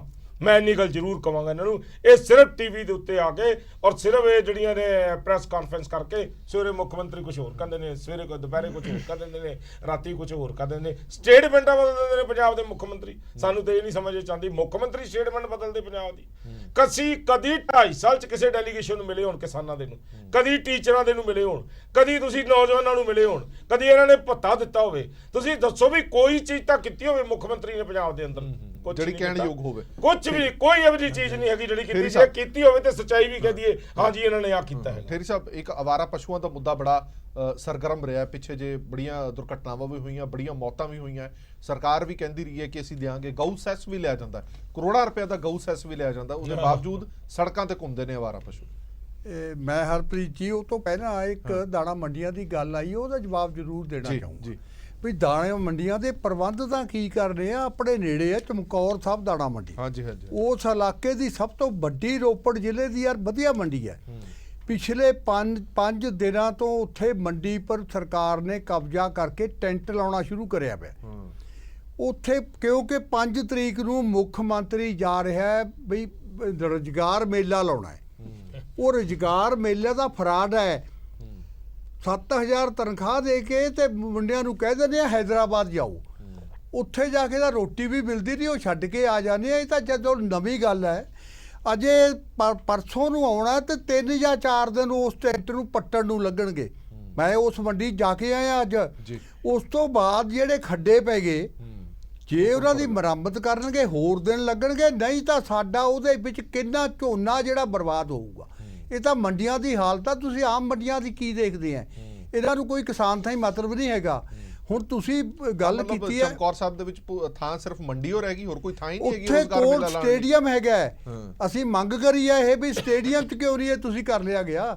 ਫਿਰ ਕਿਸੇ ਕਾਲਜ ਦੀ ਗਰਾਊਂਡ ਵਿੱਚ ਕਰ ਲੈਂਦੇ। ਬੜੀਆਂ ਥਾਵਾਂ ਐਸੀਆਂ ਨੇ ਇੱਕ ਜਿੱਥੇ ਕੀਤਾ ਪਾਸੇ ਜਾ ਸਕਦਾ। ਸਰਕਾਰ ਕਹਿੰਦੀ ਹੈ 1 ਤਰੀਕ ਤੋਂ ਬਾਅਦ ਜਦੋਂ ਸੀਜ਼ਨ ਝੋਨੇ ਦਾ ਆ ਜਾਵੇ ਮੰਡੀ ਵਿੱਚ ਕਿਸੇ ਵੀ ਕਿਸਮ ਦਾ ਕੋਈ ਕੰਮ ਨਹੀਂ ਹੋ ਸਕਦਾ। ਫਿਰ ਜਦੋਂ ਸਰਕਾਰ ਆਪ ਹੀ ਕਾਨੂੰਨ ਭੰਗ ਕਰਦੀ ਹੈ ਤਾਂ ਲੋਕਾਂ ਨੂੰ ਕੀ ਕਹੂ? ਅਸੀਂ ਮੰਡੀ ਕਰਨ ਉਹਦੇ ਉੱਥੇ ਸੈਕਟਰੀ ਨੂੰ ਮਿਲੇ ਅੱਜ ਜਾ ਕੇ, ਉਹਨੂੰ ਪੁੱਛਿਆ ਕਿ ਕੀ ਤੁਹਾਤੋਂ ਮਨਜ਼ੂਰੀ ਲਈ ਗਈ ਹੈ? ਉਹ ਕਹਿੰਦਾ ਜੀ ਮੈਂ ਤਾਂ ਨਵਾਂ ਆਇਆ, ਸਾਨੂੰ ਤਾਂ ਕਿਸੇ ਨੇ ਪੁੱਛਿਆ ਹੀ ਨਹੀਂ ਹੈਗਾ। ਤੇ ਹੁਣ ਤੁਸੀਂ ਗੱਲ ਕੀਤੀ ਹੈ ਪਸ਼ੂਆਂ ਵਾਲੀ। ਜੀ ਜੀ, ਪਸ਼ੂਆਂ ਦਾ ਕਿੰਨੇ ਦਿਨ ਹੋ ਗਏ, ਅੱਗੇ ਤਾਂ ਕਿਸਾਨ ਹੀ ਤੜਫਦਾ ਸੀ, ਹੁਣ ਤਾਂ ਸ਼ਹਿਰੀ ਵੀ ਤੜਫਣ ਲੱਗ ਗਏ। ਮਾਨਸਾ ਦੇ ਵਿੱਚ ਪਿਛਲੇ ਮੇਰਾ ਖਿਆਲ ਹੈ 10 ਦਿਨ ਤੋਂ ਧਰਨਾ ਲੱਗਿਆ। ਬਿਲਕੁਲ, ਮੈਂ ਆਪ ਜਾ ਕੇ ਆਇਆ ਉੱਥੇ। ਸਾਡੀਆਂ ਕਿਸਾਨ ਯੂਨੀਅਨ ਦੀਆਂ ਇਲੈਕਸ਼ਨਾਂ ਸੀ, ਮੈਂ ਇਲੈਕਸ਼ਨਾਂ ਕਰਾਉਣ ਗਿਆ ਉੱਥੇ। ਜੀ ਜੀ, ਉੱਥੇ ਲੋਕ ਸ਼ਹਿਰ ਵਾਲੇ ਬੈਠੇ ਆ ਕਿ ਮਾਨਸਾ ਸ਼ਹਿਰ ਦੇ ਵਿੱਚ 5 ਮੌਤਾਂ ਪਸ਼ੂਆਂ ਕਰਕੇ ਹੋ ਚੁੱਕੀਆਂ। ਜਿਹੜੀ ਫਸਲ ਹੈ ਸਾਡੀ ਬਰਬਾਦ ਹੁੰਦੀ ਹੈ, ਉਹ ਤਾਂ ਕਰੋੜਾਂ ਰੁਪਏ ਦੀ ਅਸੀਂ ਗਿਣਤੀਓ ਨਹੀਂ ਕਰ ਸਕਦੇ। ਵੱਡੇ ਪਿੰਡਾਂ ਦੇ, ਵੱਡੇ ਸ਼ਹਿਰਾਂ ਦੇ ਜਾਂ ਦਾਣਾ ਮੰਡੀਆਂ ਦੇ ਲਾਗ ਤੱਕ ਕਿਸਾਨ ਆਪਣੀ ਫਸਲ ਕਦੇ ਪੂਰੀ ਉੱਥੇ ਤੇ ਕੱਟੇ ਨਹੀਂ ਸਕਦਾ। ਆਹ ਹਾਲ ਹੋਇਆ ਪਿਆ। ਤੇ ਸਰਕਾਰ ਸੈਸ ਵੀ ਲਈ ਜਾਂਦੀ ਹੈ, ਉਹਦਾ ਪ੍ਰਬੰਧ ਵੀ ਕੋਈ ਨਹੀਂ ਕਰਦੀ। ਇਹਨਾਂ ਨੇ ਗਊਸ਼ਾਲਾ ਬਣਾਈਆਂ, ਉਹ ਦਿਖਾਵਾ ਹੋਏਗਾ।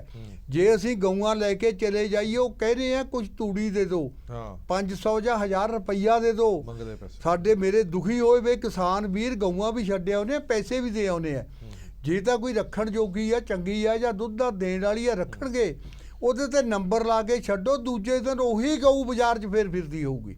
ਜੇ ਇਹਨਾਂ ਨੂੰ ਬਾਰ-ਬਾਰ ਬੇਨਤੀਆਂ ਕੀਤੀਆਂ, ਬਾਰ-ਬਾਰ ਇਹਨਾਂ ਕੋਲ ਜਾਈਦਾ, ਪਰ ਉਹਦਾ ਹੱਲ ਕੋਈ ਨਹੀਂ ਅੱਜ ਤਾਈਂ ਕੱਢਿਆ। ਨਾ ਹੱਲ ਦਿਖਦਾ ਵੀ ਕੱਢ ਦੇਣਗੇ।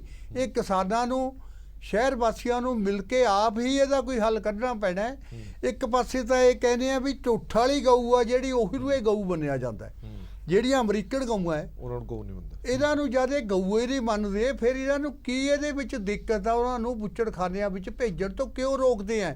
ਮੈਂ ਬੜਾ ਹੈਰਾਨ ਆ। ਇੱਕ ਦਿਨ ਤੁਹਾਡੇ ਚੈਨਲਾਂ ਤੇ ਦੇਖਿਆ, ਜੀ ਜੀ, 2 ਵੀਰ ਮੇਰੇ ਕੋਈ ਪਸ਼ੂ ਲੈ ਕੇ ਗਏ ਹੋਣੇ ਆ, ਉਹਨਾਂ ਨੂੰ ਇੰਨਾ ਜ਼ਿਆਦਾ ਮਾਰਿਆ ਗਿਆ ਹੈ ਮੌਤ ਵੀ ਕਿ ਹੋ ਗਈ ਸੀ ਉਹਨਾਂ ਦੇ ਪੈਰ ਫੜ ਕੇ ਉੱਪਰ ਚੱਕ ਕੇ ਇੱਕ ਉੱਪਰ ਬੈਠਦਾ ਹੈ ਤੇ ਦੂਜਾ ਉਹਦੇ ਤੇ ਡੰਡੇ ਮਾਰਦਾ ਹੈ। ਮੈਂ ਹੈਰਾਨ ਹੈ ਕਿ ਇਹ ਸਰਕਾਰਾਂ ਦੇ ਕੰਮ ਹੁੰਦੇ ਆ। ਸਰਕਾਰ ਕਿਉਂ ਨਹੀਂ ਕੋਈ ਐਕਸ਼ਨ ਕਰਦੀ? ਠੀਕ ਹੈ, ਬਿਲਕੁਲ ਇਹ ਇੱਕ ਅਹਿਮ ਮੁੱਦਾ ਹੈਗਾ। ਪਿਛਲੇ ਲੰਬੇ ਸਮੇਂ ਤੋਂ ਇਸ ਮੁੱਦੇ ਤੇ ਬੜੀ ਸਾਰੀ ਅਸੀਂ ਡਿਬੇਟਸ ਵੀ ਕੀਤੀਆਂ ਹੈਗੀਆਂ ਔਰ ਇੱਥੇ ਤੱਕ ਵੀ ਦਾਅਵਾ ਕੀਤਾ ਕਿ ਮਿਊਨਿਸਪਲ ਕਾਰਪੋਰੇਸ਼ਨ ਕਮੇਟੀਆਂ ਦੇ ਕੋਲ ਕਰੋੜਾਂ ਰੁਪਈਆ ਪਿਆ ਜਿਹੜਾ ਸੈਸ ਇਕੱਠਾ ਹੁੰਦਾ ਔਰ ਉਹ ਸੈਸ ਕਿੱਥੇ ਜਾਂਦਾ ਔਰ ਕਿਉਂ ਨਹੀਂ ਇਹਨਾਂ ਗਊਸ਼ਾਲਾਵਾਂ ਵੱਲ ਧਿਆਨ ਦਿੱਤਾ ਜਾਂਦਾ, ਇੱਕ ਵੱਡਾ ਸਵਾਲ ਜ਼ਰੂਰ ਹੈਗਾ। ਸਿਮਰਨ, ਬਾਕੀ ਗੱਲਾਂ ਤਾਂ ਠੀਕ ਹੈ, ਜਿਹੜੀ ਸਭ ਤੋਂ ਵੱਡੀ ਗੰਨਾ ਕਿਸਾਨਾਂ ਦੇ ਨਾਲ ਜਿਹੜੀ ਮਾੜੀ ਹੋ ਰਹੀ ਹੈ ਕਿ ਚਲੋ ਲੋਨ ਹੈ, ਕਰਜ਼ਾ ਹੈਗਾ, ਉਹ ਦਿੱਤਾ ਜਾਣਾ ਨਹੀਂ ਦਿੱਤਾ ਜਾਣਾ ਉਹ ਸਰਕਾਰ ਦੀ ਮਰਜ਼ੀ ਤੇ ਮੁਤਾਬਕ ਹੈਗਾ, ਪਰ ਜਿਹੜੀ ਜਿਣਸ, ਜਿਹੜੀ ਫਸਲ ਕਿਸਾਨ ਤੋਂ ਲਈ ਗਈ ਹੈ, ਘੱਟੋ ਘੱਟ ਉਹਦਾ ਪੈਸਾ ਤਾਂ ਦਿੱਤਾ ਜਾਵੇ। ਕਿਸਾਨ ਨੇ ਕਰਜ਼ਾ ਲੈ ਕੇ ਫਸਲ ਪਾਲੀ, ਕਿਸਾਨ ਨੂੰ ਪੈਸੇ ਫਸਲ ਦੇ ਮਿਲੇ ਨਹੀਂ, ਕਰਜ਼ਾ ਉਹ ਭਰੀ ਜਾ ਰਿਹਾ ਔਰ ਲੋਨ ਦੁੱਗਣਾ ਹੋ ਗਿਆ। ਇਸ ਤੋਂ ਵੱਡੀ ਤਰਾਸਦੀ ਹੋਰ ਕੀ ਹੋਏਗੀ? ਦੇਖੋ, ਕਿਸਾਨ ਜਿਹੜਾ ਹੈਗਾ ਹੈ, ਇੱਕ ਪਾਸੇ ਤਾਂ ਆਪਾਂ ਉਹਨੂੰ ਅੰਨਦਾਤਾ ਕਹਿੰਦੇ ਆ ਸਾਰੇ ਜਿੰਨੇ ਵੀ ਹੈਗੇ ਆ, ਦੂਜੇ ਪਾਸੇ ਕਦੇ ਤਾਂ ਉਹ ਕੁਦਰਤੀ ਮਾਰ ਸਹਿੰਦਾ ਆ, ਕਦੇ ਆਪਣੀਆਂ ਸਰਕਾਰਾਂ ਜਿਹੜੀਆਂ ਹੈਗੀਆਂ ਨੇ ਉਹਨਾਂ ਦਾ ਜ਼ੁਲਮ ਜਿਹੜਾ ਆ ਉਹ ਸਹਿ ਰਿਹਾ। ਮਤਲਬ ਉਹ ਵਿਚਾਰਾ ਜਿਹੜਾ ਹੈਗਾ ਆ, ਇੱਕ ਤਾਂ ਸਾਡੇ ਅਗਰ ਪੂਰੇ ਆਪਾਂ ਕਹੀਏ ਵੀ ਜਿਹੜੀ ਇੱਕ ਆਪਣੀ ਜਨਰੇਸ਼ਨ ਆ ਉਹਨੂੰ ਪਾਲ ਰਿਹਾ, ਇੱਕ ਪਾਲਣਹਾਰ ਆਪਾਂ ਕਹਿੰਦੇ ਆ, ਹਨਾ। ਫਿਰ ਇਹ ਸਰਕਾਰਾਂ ਜਿਹੜੀਆਂ, ਸਰਕਾਰਾਂ ਦਾ ਤਾਂ ਬਿਲਕੁਲ ਹੀ ਬਹੁਤ ਮੰਦੜਾ ਹਾਲ ਹੈ ਜੀ। ਕਾਊ ਟੈਕਸ ਦਾ ਜਿੰਨਾ ਪੈਸਾ ਆ, ਕਿੱਥੇ ਅਕਸਰ ਜਾਂਦਾ ਕਿੱਥੇ ਹੈ ਪੈਸਾ? ਜੇ ਇਹਨਾਂ ਕੋਲ ਫਸਲ ਜਿਹੜੀ ਲੈ ਕੇ ਜਾਂਦੇ ਨੇ ਉਹਨਾਂ ਲਈ ਸਪੇਸ ਹੈ ਨਹੀਂ, ਇਹ ਕਹਿੰਦੇ ਸਾਡੇ ਕੋਲ ਸਪੇਸ ਹੈ ਨਹੀਂ। ਜਿਹੜਾ ਇਹ ਕਰਜ਼ਾ ਆ, ਜੇ ਕੈਪਟਨ ਸਾਹਿਬ ਨੇ ਕਰਜ਼ਾ ਮਾਫ ਨਹੀਂ ਸੀ ਕਰਨਾ ਤੇ ਫਿਰ ਵਾਅਦੇ ਕਰਨ ਦੀ ਲੋੜ ਕੀ ਸੀ ਉਹਨਾਂ ਨੂੰ? ਉਹ ਨਾ ਕਰਦੇ ਵਾਅਦੇ, ਏਡੇ ਏਡੇ ਵਾਅਦੇ ਗੁਟਕਾ ਸਾਹਿਬ ਹੱਥ 'ਚ ਫੜ ਕੇ ਕਰਨ ਦੀ ਉਹਨਾਂ ਨੂੰ ਲੋੜ ਕੀ ਸੀਗੀ, ਜਦ ਕਿ ਕੋਈ ਅੱਜ ਹਰ ਵਰਗ ਰੋ ਰਿਹਾ ਹੈ ਜੀ, ਹਰ ਵਰਗ ਰੋ ਰਿਹਾ, ਚਾਹੇ ਕਿਸੇ ਵੀ ਲੈ ਲਓ, ਟੈਂਕੀਆਂ ਤੇ ਚੜ ਕੇ ਟੀਚਰ ਰੋ ਰਹੇ ਨੇ, ਕਿਸਾਨ ਧਰਨਿਆਂ ਤੇ ਬੈਠਾ ਆ, ਨੌਜਵਾਨ ਨਸ਼ਿਆਂ ਦੇ ਨਾਲ ਮਰ ਰਿਹਾ ਆ, ਔਰਤਾਂ ਰੇਪ ਦੇ ਨਾਲ ਬਲਾਤਕਾਰ ਹੋ ਰਹੇ ਨੇ, ਤੇ ਕਿਹੜੀ ਕਿਹੜੀ ਚੀਜ਼ ਪਿੱਛੇ ਬੰਦਾ ਰੋਊਗਾ, ਕਿਹੜੇ ਕਿਹੜੇ ਪਿੱਛੇ ਤੁਸੀਂ ਰੋਜ਼ ਧਰਨੇ ਲਾਓਗੇ। ਸਰਕਾਰ ਜਿਹੜੀ ਆ ਉਹ ਅੰਨੀ ਤੇ ਬੋਲੀ ਤੇ ਕਹਿ ਲਓ ਕਿ ਉਹਨੂੰ ਬਿਲਕੁਲ ਵੀ ਨਾ ਤਾਂ ਉਹਨੂੰ ਕੋਈ ਸੁਣਦਾ ਆ, ਨਾ ਦਿਖ ਰਿਹਾ ਆ, ਨਾ ਉਹਨਾਂ ਕੋਲ ਬੋਲਣ ਲਈ ਕੋਈ ਗੱਲਾਂ ਹੈਗੀਆਂ ਨੇ, ਇਸੇ ਕਰਕੇ ਉਹ ਡਿਬੇਟਾਂ ਤੋਂ ਭੱਜਦੇ ਨੇ। ਜੇ ਉਹਨਾਂ ਕੋਲ ਜਵਾਬ ਹੋਣ ਤਾਂ ਉਹ ਜਵਾਬ ਦੇਣ, ਜਿੰਨੇ ਵੀ ਉਹਨਾਂ ਦੇ ਨੁਮਾਇੰਦੇ ਆਉਂਦੇ ਵੀ ਨੇ ਚੈਨਲਸ ਦੇ ਉੱਤੇ, ਉਹਨਾਂ ਕੋਲ ਕੋਈ ਜਵਾਬ ਨਹੀਂ ਹੈਗਾ, ਉਹਨਾਂ ਕੋਲ ਕੋਈ ਜਵਾਬ ਨਹੀਂ ਹੈ। ਸਿੰਮੀ ਜੀ ਉਹਨਾਂ ਦੇ ਇੱਕ ਹੈਗੇ ਨੇ ਨੁਮਾਇੰਦੇ, ਮੈਂ ਕਈ ਵਾਰੀ ਉਹਨਾਂ ਨੂੰ ਦੇਖਿਆ, ਉਹਨਾਂ ਨੂੰ ਜਿੰਨਾ ਮਰਜ਼ੀ ਕਹੀ ਜਾਓ ਉਹ ਕਹਿਣਗੇ ਸਾਡੇ ਜੀ ਮਾਨਯੋਗ ਜਿਹੜੇ ਕੈਪਟਨ ਸਾਹਿਬ ਨੇ ਉਹ ਆਹ ਕਰ ਰਹੇ ਨੇ, ਉਹ ਆਹ ਕਰ ਰਹੇ ਨੇ, ਉਹ ਆਹ ਕਰ ਰਹੇ ਨੇ, ਜਦ ਕਿ ਗਰਾਊਂਡ ਲੈਵਲ ਤੇ ਕੀ ਦਿਖਦਾ ਪਿਆ, ਲੋਕ ਇੰਨੇ ਪਾਗਲ ਥੋੜੀ ਨੇ ਕਿ ਜਿਹੜੇ ਬੋਲ ਰਹੇ ਨੇ। ਗੁਰਪ੍ਰੀਤ, ਹੁਣੇ ਜੇ ਮੁਲਾਜ਼ਮਾਂ ਨੇ ਇਹ ਅਨਾਉਂਸਮੈਂਟ ਕੀਤੀ ਹੈ, ਉਹਨਾਂ ਨੇ ਕਿਹਾ ਕਿ ਅਸੀਂ ਬਾਈ ਇਲੈਕਸ਼ਨ ਜਿੱਥੇ ਜਿੱਥੇ ਵੀ ਹੋ ਰਹੀਆਂ ਸਰਕਾਰ ਦੇ ਖਿਲਾਫ ਅਸੀਂ ਪ੍ਰਚਾਰ ਵੀ ਕਰਾਂਗੇ, ਉੱਥੇ ਜਾ ਕੇ ਪ੍ਰੋਟੈਸਟ ਵੀ ਕਰਾਂਗੇ ਔਰ ਲੋਕਾਂ ਨੂੰ ਸੁਚੇਤ ਕਰਾਂਗੇ ਕਿ ਸਰਕਾਰ ਧੋਖਿਆਂ ਵਾਲੀ ਸਰਕਾਰ ਹੈ, ਜਿਹੜੇ ਵਾਅਦੇ ਕੀਤੇ ਸੀ ਸਾਰੇ ਤੋਂ ਮੁਨਕਰ ਹੈਗੀ ਹੈ। ਅਜਿਹੀ ਕੁਝ ਗੱਲਾਂ ਕਿਸਾਨ ਆਗੂ ਵੀ ਕਰ ਰਹੇ ਨੇ। ਤੁਹਾਨੂੰ ਲੱਗਦਾ ਕਿ ਇਹਨਾਂ ਚੀਜ਼ਾਂ ਨਾਲ ਕੋਈ ਫਰਕ ਪੈਂਦਾ? ਦੇਖੋ ਹਰਪ੍ਰੀਤ ਜੀ, ਇੱਕ ਗੱਲ ਆ ਵੀ ਅਸੀਂ ਹੁਣ ਜਿਹੜਾ ਭੁੱਖਾ ਮਰਦਾ ਆ ਉਹਨੇ ਕਿਸੇ ਪਾਸੇ ਦਾ ਜਾਣਾ ਹੀ ਆ। ਜੇ ਅੱਜ ਕਿਸਾਨ ਜਿਹੜਾ ਆ ਉਹ ਖੁਦਕੁਸ਼ੀਆਂ ਕਰ ਰਿਹਾ, ਮੈਂ ਬੇਨਤੀ ਕਰਾਂ ਕਿਸਾਨ ਵੀਰਾਂ ਨੂੰ ਕਿ ਦੇਖੋ ਖੁਦਕੁਸ਼ੀਆਂ ਦਾ ਹੱਲ ਨਹੀਂਗਾ, ਸਰਕਾਰਾਂ ਨੇ ਆਪਣਾ ਕੋਈ ਸਾਥ ਨਹੀਂ ਦੇਣਾ। ਨਾਲੇ ਜਿਹੜੀ ਕੈਪਟਨ ਦੀ ਸਰਕਾਰ ਆ ਉਹ ਤਾਂ ਬਿਲਕੁਲ ਹੀ ਸਾਰੇ ਜਿੰਨੇ ਵੀ ਵਰਗ ਆ ਉਹਨਾਂ ਤੋਂ ਦੁਖੀ ਹੋਏ। ਮੈਂ ਤੁਹਾਨੂੰ ਦੱਸਣਾ ਚਾਹੁੰਦਾ ਸੀ ਡੀਸੀ ਦਫ਼ਤਰ ਮੰਗ ਪੱਤਰ ਦੇਣ ਗਏ, ਸਾਡੇ ਤੋਂ ਪਹਿਲਾਂ ਸਟੂਡੈਂਟ ਸਾਹਿਬ ਉਹ ਮੰਗ ਪੱਤਰ ਦੇ ਰਹੇ ਸੀ, ਸਾਡਾ ਕਿਸਾਨਾਂ ਦਾ ਦੂਜਾ ਨੰਬਰ ਹੋ ਗਿਆ, ਤੀਸਰੇ ਨੰਬਰ ਤੇ ਟੀਚਰ ਸਾਹਿਬਾਨ ਹੋ ਗਏ। ਮੈਨੂੰ ਤਾਂ ਇਹ ਸਮਝ ਨਹੀਂ ਆਉਂਦੀ ਸੀ ਕਿ ਉੱਥੇ ਤੇ ਇਦਾਂ ਲਾਈਨ ਲੱਗੀ ਸੀ ਮੰਗ ਪੱਤਰ ਦੇਣ ਦੀ ਜਿੱਦਾਂ ਅਸੀਂ ਬਹੁਤ ਵਧੀਆ ਕੰਮ ਕਰ ਰਹੇ ਹਾਂ।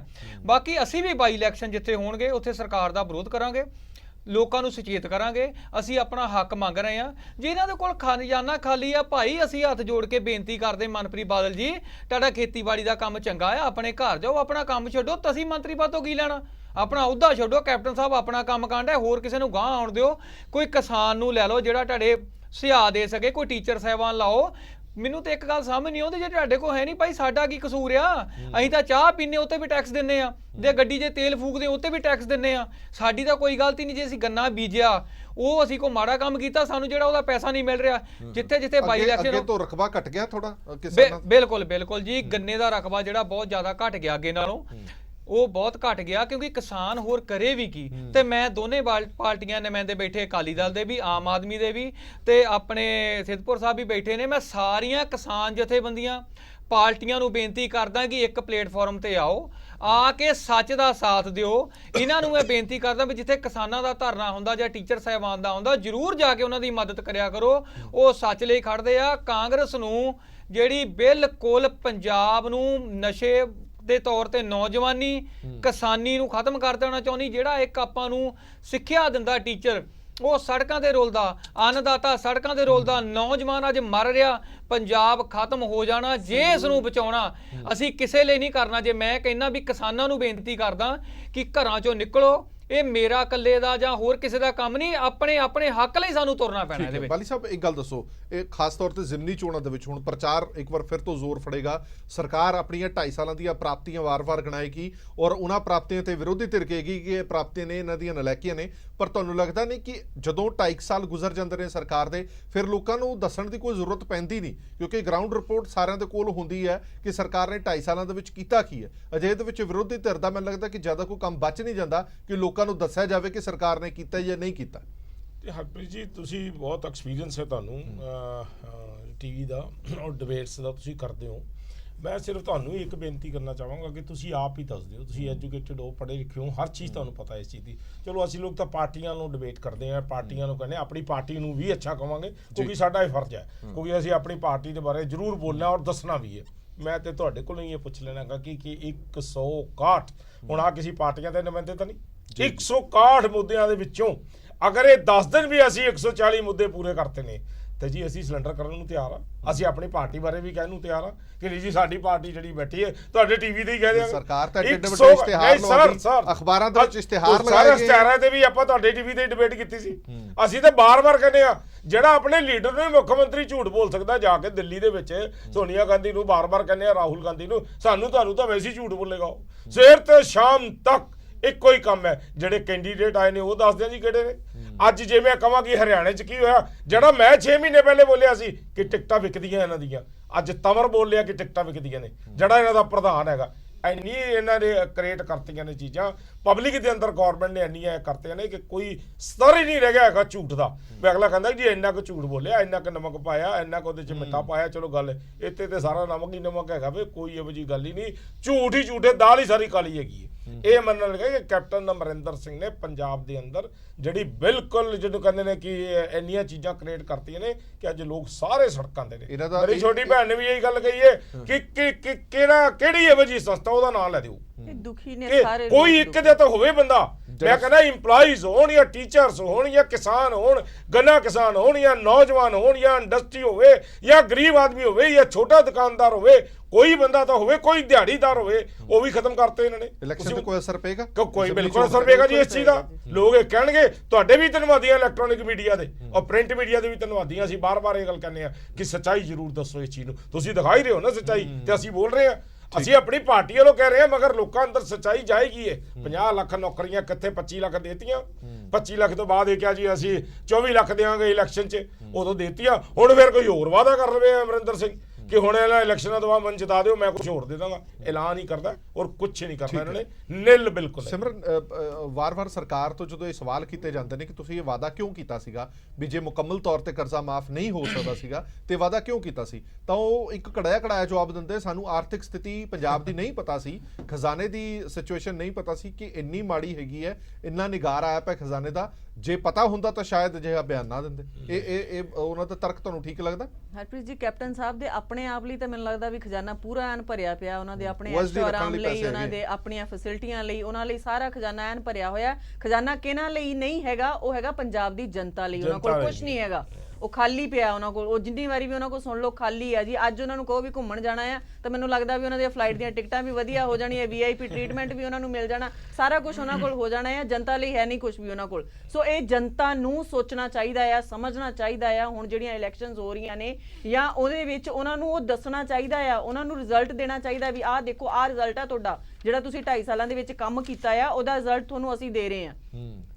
ਉੱਥੇ ਪੰਜਾਬ ਦੀ ਜਨਤਾ ਦਾ ਫਰਜ਼ ਬਣਦਾ ਆ। ਹੁਣ ਉਹਨਾਂ ਨੇ ਜੋ ਕਰਨਾ ਸੀ ਉਹ 2.5 ਸਾਲਾਂ ਦੇ ਵਿੱਚ ਕਰਕੇ ਦਿਖਾਤਾ, ਔਰ ਅਗਲੇ 2.5 ਸਾਲ ਉਹਨਾਂ ਨੇ ਜਿਹੜੇ ਲੋਕ ਨੇ ਉਹ ਪਤਾ ਨਹੀਂ ਕਿਵੇਂ ਉਹਨਾਂ ਨਾਲ ਟਾਈਮ ਪਾਸ ਕਰਨਗੇ ਜਾਂ ਕਿਵੇਂ ਉਹਨਾਂ ਨਾਲ ਗੁਜ਼ਾਰਾ ਕਰਨਗੇ। ਕੱਟਣਾ ਪੈਣਾ ਉਹਨਾਂ ਨੂੰ ਟਾਈਮ, ਕਿਉਂਕਿ ਹਜੇ ਉਹਨਾਂ ਦਾ 2.5 ਸਾਲ 2.5 ਸਾਲ ਪਏ ਨੇ, ਉਹਨਾਂ ਨੇ ਕੱਟਣਾ ਹੈ ਟਾਈਮ। ਉਹ ਇਹ ਨਹੀਂ ਕਹਿ ਸਕਦੇ ਕਿ ਜਿਉਣਗੇ ਨਹੀਂ, ਉਹ ਟਾਈਮ ਕੱਟਣਗੇ ਜ਼ਿੰਦਗੀ ਨੂੰ। ਪਰ ਜੇ 2.5 ਸਾਲ ਪਏ ਨੇ ਤਾਂ ਜੇ ਪੰਚਾਂ ਸਰਪੰਚਾਂ ਨੂੰ ਇਹ ਵੀ ਪਤਾ ਕਿ 2.5 ਸਾਲ ਦਾ ਸਮਾਂ ਪਿਆ, ਜੇ ਸਰਕਾਰ ਤੋਂ ਕੰਮ ਕਰਾਣੇ ਤਾਂ ਵੋਟ ਸਰਕਾਰ ਦੇ ਹੱਕ 'ਚ ਪਾਣੀ ਪੈਣੀ ਹੈ। ਇਹ ਰਹਿੰਦਾ ਨਹੀਂ ਖਦਸ਼ਾ ਫਿਰ ਕਿ ਨਹੀਂ? ਨਹੀਂ, ਤੇ ਅੱਗੇ ਕਿੰਨਾ ਕੁ ਉਹਨਾਂ ਨੇ ਹੱਕ 'ਚ ਪਾ ਕੇ ਕੀ ਦੇਖ ਲਿਆ, ਅੱਗੇ ਕੀ ਮਿਲ ਗਿਆ ਉਹਨਾਂ ਨੂੰ ਹੱਕ 'ਚ ਪਾ ਕੇ? ਇਹ ਹੁਣ ਫਿਰ ਉਹੀ ਗੱਲ ਆ ਵੀ ਫਿਰ ਮੈਂ ਤਾਂ ਪੰਜਾਬੀ 'ਚ ਕਹੂੰਗੀ ਵੀ ਬੇਵਕੂਫੀ ਕਰਨਗੇ ਜੇ ਫਿਰ ਇਹੋ ਜਿਹਾ ਕੁਝ ਅਗਲਿਆਂ ਨੂੰ ਦਿਖਾਣਗੇ ਵੀ ਹਾਂਜੀ ਅਸੀਂ ਤੁਹਾਡੇ ਨਾਲ ਆ, ਤਾਂ ਫਿਰ ਮਹਾ ਬੇਵਕੂਫੀ ਇਸ ਤੋਂ ਵੱਡੀ ਪੰਜਾਬ ਦੇ ਲੋਕਾਂ ਦੀ ਕੋਈ ਨਹੀਂ ਹੋਊਗੀ ਵੀ ਜੇ ਹੁਣ ਵੀ ਉਹਨਾਂ ਨੂੰ ਵੋਟਾਂ ਪਾ ਕੇ ਜਿਤਾਉਣਗੇ। 2.5 ਸਾਲਾਂ ਦੇ ਵਿੱਚ ਉਹ ਹੁਣ ਨਹੀਂ ਕੀਤਾ, ਅੱਗੋਂ ਕੀ ਕਰਨਗੇ? ਠੀਕ ਹੈ। ਠੇਰੀ ਸਾਹਿਬ, ਇੱਕ ਅਹਿਮ ਸਵਾਲ ਇਹ ਹੈ ਕਿ ਹੁਣ ਤੁਹਾਡੀ ਮੰਗ ਤਾਂ ਹੈਗੀ ਹੈ ਕਿ ਤੁਹਾਨੂੰ ਬੋਨਸ ਦਿੱਤਾ ਜਾਵੇ ਪਰਾਲੀ ਦੇ ਉੱਤੇ, ਪਰ ਸਰਕਾਰ ਦੀ ਸਥਿਤੀ ਅਜਿਹੀ ਲੱਗਦੀ ਨਹੀਂ ਹੈ ਕਿ ਤੁਹਾਡੀ ਇਹ ਮੰਗ ਮੰਨੀ ਜਾਏਗੀ। ਔਰ NGT ਨੇ ਸਖਤ ਹਦਾਇਤਾਂ ਦਿੱਤੀਆਂ ਪਈਆਂ ਨੇ ਕਿ ਜੇ ਪਰਾਲੀ ਸਾੜੀ ਜਾਂਦੀ ਹੈ ਤਾਂ ਕਾਰਵਾਈ ਹੋਣੀ ਚਾਹੀਦੀ ਹੈ, ਕਾਨੂੰਨੀ ਕਾਰਵਾਈ ਹੋਣੀ ਚਾਹੀਦੀ ਹੈ। ਅਜਿਹੇ ਦੇ ਵਿੱਚ ਫਿਰ ਹੁਣ ਟਕਰਾਅ ਵਾਲੀ ਸਥਿਤੀ ਬਣਦੀ ਦਿਖਾਈ ਦੇ ਰਹੀ ਹੈ। ਦੇਖੋ, ਟਕਰਾਅ ਵਾਲੀ ਸਥਿਤੀ ਬਣੇ ਚਾਹੇ ਕੁਝ ਵੀ ਹੋਵੇ, ਕਿਸਾਨ ਮਜਬੂਰ ਹੈ। ਪਰਾਲੀ ਨੂੰ ਅੱਗ ਕਿਸਾਨ ਲਾਊਗਾ, ਪਿਛਲੇ ਸਾਲਾਂ ਨਾਲੋਂ ਵੱਧ ਲਾਊਗਾ। ਜਿਹੜਾ ਹਾਈ ਕੋਰਟ ਨੇ ਉਧਰ ਫੈਸਲਾ ਦਿੱਤਾ ਹੈ ਕਿ ਇਹਨਾਂ ਨੂੰ ਬਦਲ ਦਿੱਤਾ ਜਾਵੇ, ਇਹਨਾਂ ਨੂੰ ਜੁਰਮਾਨਾ ਨਹੀਂ ਕਰਨਾ, ਹੋ ਨਹੀਂ ਸਕਦਾ। ਤੇ ਉਹਦੇ ਵਿੱਚ ਉਹਨਾਂ ਨੇ ਇਹ ਵੀ ਲਿਖਿਆ ਹੈ ਵੀ ਗ੍ਰੀਨ ਟ੍ਰਿਬਿਊਨਲ ਦਾ ਫੈਸਲਾ ਉਹ ਪੂਰਾ ਲਾਗੂ ਕਿਉਂ ਨਹੀਂ ਕਰਿਆ ਜਾਂਦਾ। ਹੁਣ ਅਸੀਂ ਹੈਰਾਨ ਹੈ ਕਿ ਉਹੀ ਗ੍ਰੀਨ ਟ੍ਰਿਬਿਊਨਲ ਜ਼ਿਆਦਾ ਕਿਸਾਨਾਂ ਨੂੰ ਤੰਗ ਕਿਉਂ ਕਰਦਾ ਹੈ। ਉਹਨਾਂ ਦਾ ਫੈਸਲਾ ਆਪਾਂ ਸਾਰੇ ਲੋਕਾਂ ਨੇ ਪੜ੍ਹਿਆ, ਉਹਨਾਂ ਦੇ ਕੋਲ ਹੈ। ਉਹ ਇੱਕ ਮੱਦ ਤਾਂ ਕਹਿੰਦਾ ਕਿਸਾਨ ਪਰਾਲੀ ਨੂੰ ਨਾ ਫੂਕਣ, ਦੂਜੀ ਕਿਉਂ ਨਹੀਂ ਲਾਗੂ ਕਰਦਾ ਵੀ ਇਹਨਾਂ ਨੂੰ ਉਹਦਾ ਖਰਚਾ ਵੀ ਦਿੱਤਾ ਜਾਵੇ।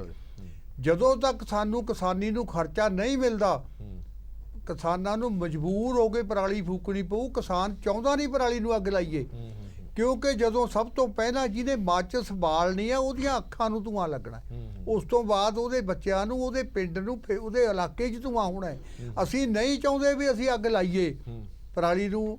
ਪਰ ਪਰ ਫਿਰ ਸਾਹਿਬ ਅਜਿਹਾ ਲੱਗਦਾ ਨਹੀਂ ਕਿ ਲੋਕਾਂ ਦੀ ਨਜ਼ਰਾਂ ਦੇ ਵਿੱਚ ਇੱਕ ਨੈਗੇਟਿਵ ਰੋਲ ਆ ਜਾਂਦਾ ਹੈ ਕਿ ਕਿਸਾਨਾਂ ਦੇ ਕਰਕੇ ਦੇਖੋ ਸਾਰਾ ਵਾਤਾਵਰਣ ਵੀ ਖਰਾਬ ਹੋ ਰਿਹਾ, ਧੂਆਂ ਧੱਕੜ ਨਾਲ ਬੜੇ ਸਾਰੇ ਐਕਸੀਡੈਂਟ ਵੀ ਹੁੰਦੇ ਨੇ, ਇੱਕ ਤੁਹਾਨੂੰ ਲੱਗਦਾ ਨਹੀਂ ਨਕਾਰਾਤਮਕ ਸੋਚ ਵੱਲ ਜਾਂਦਾ ਹੀ ਫਿਰ ਇਹ ਚੀਜ਼? ਇਹ ਜਿਹੜੇ ਜੀ ਸਿਆਣੇ ਲੋਕ ਆ ਉਹ ਸਮਝਦੇ ਆ, ਉਹ ਮਦਦ ਵੀ ਕਰ ਰਹੇ ਆ ਕਿ ਕਿਸਾਨਾਂ ਨੂੰ ਇਹਦਾ ਮੁਆਵਜ਼ਾ ਦਿਓ।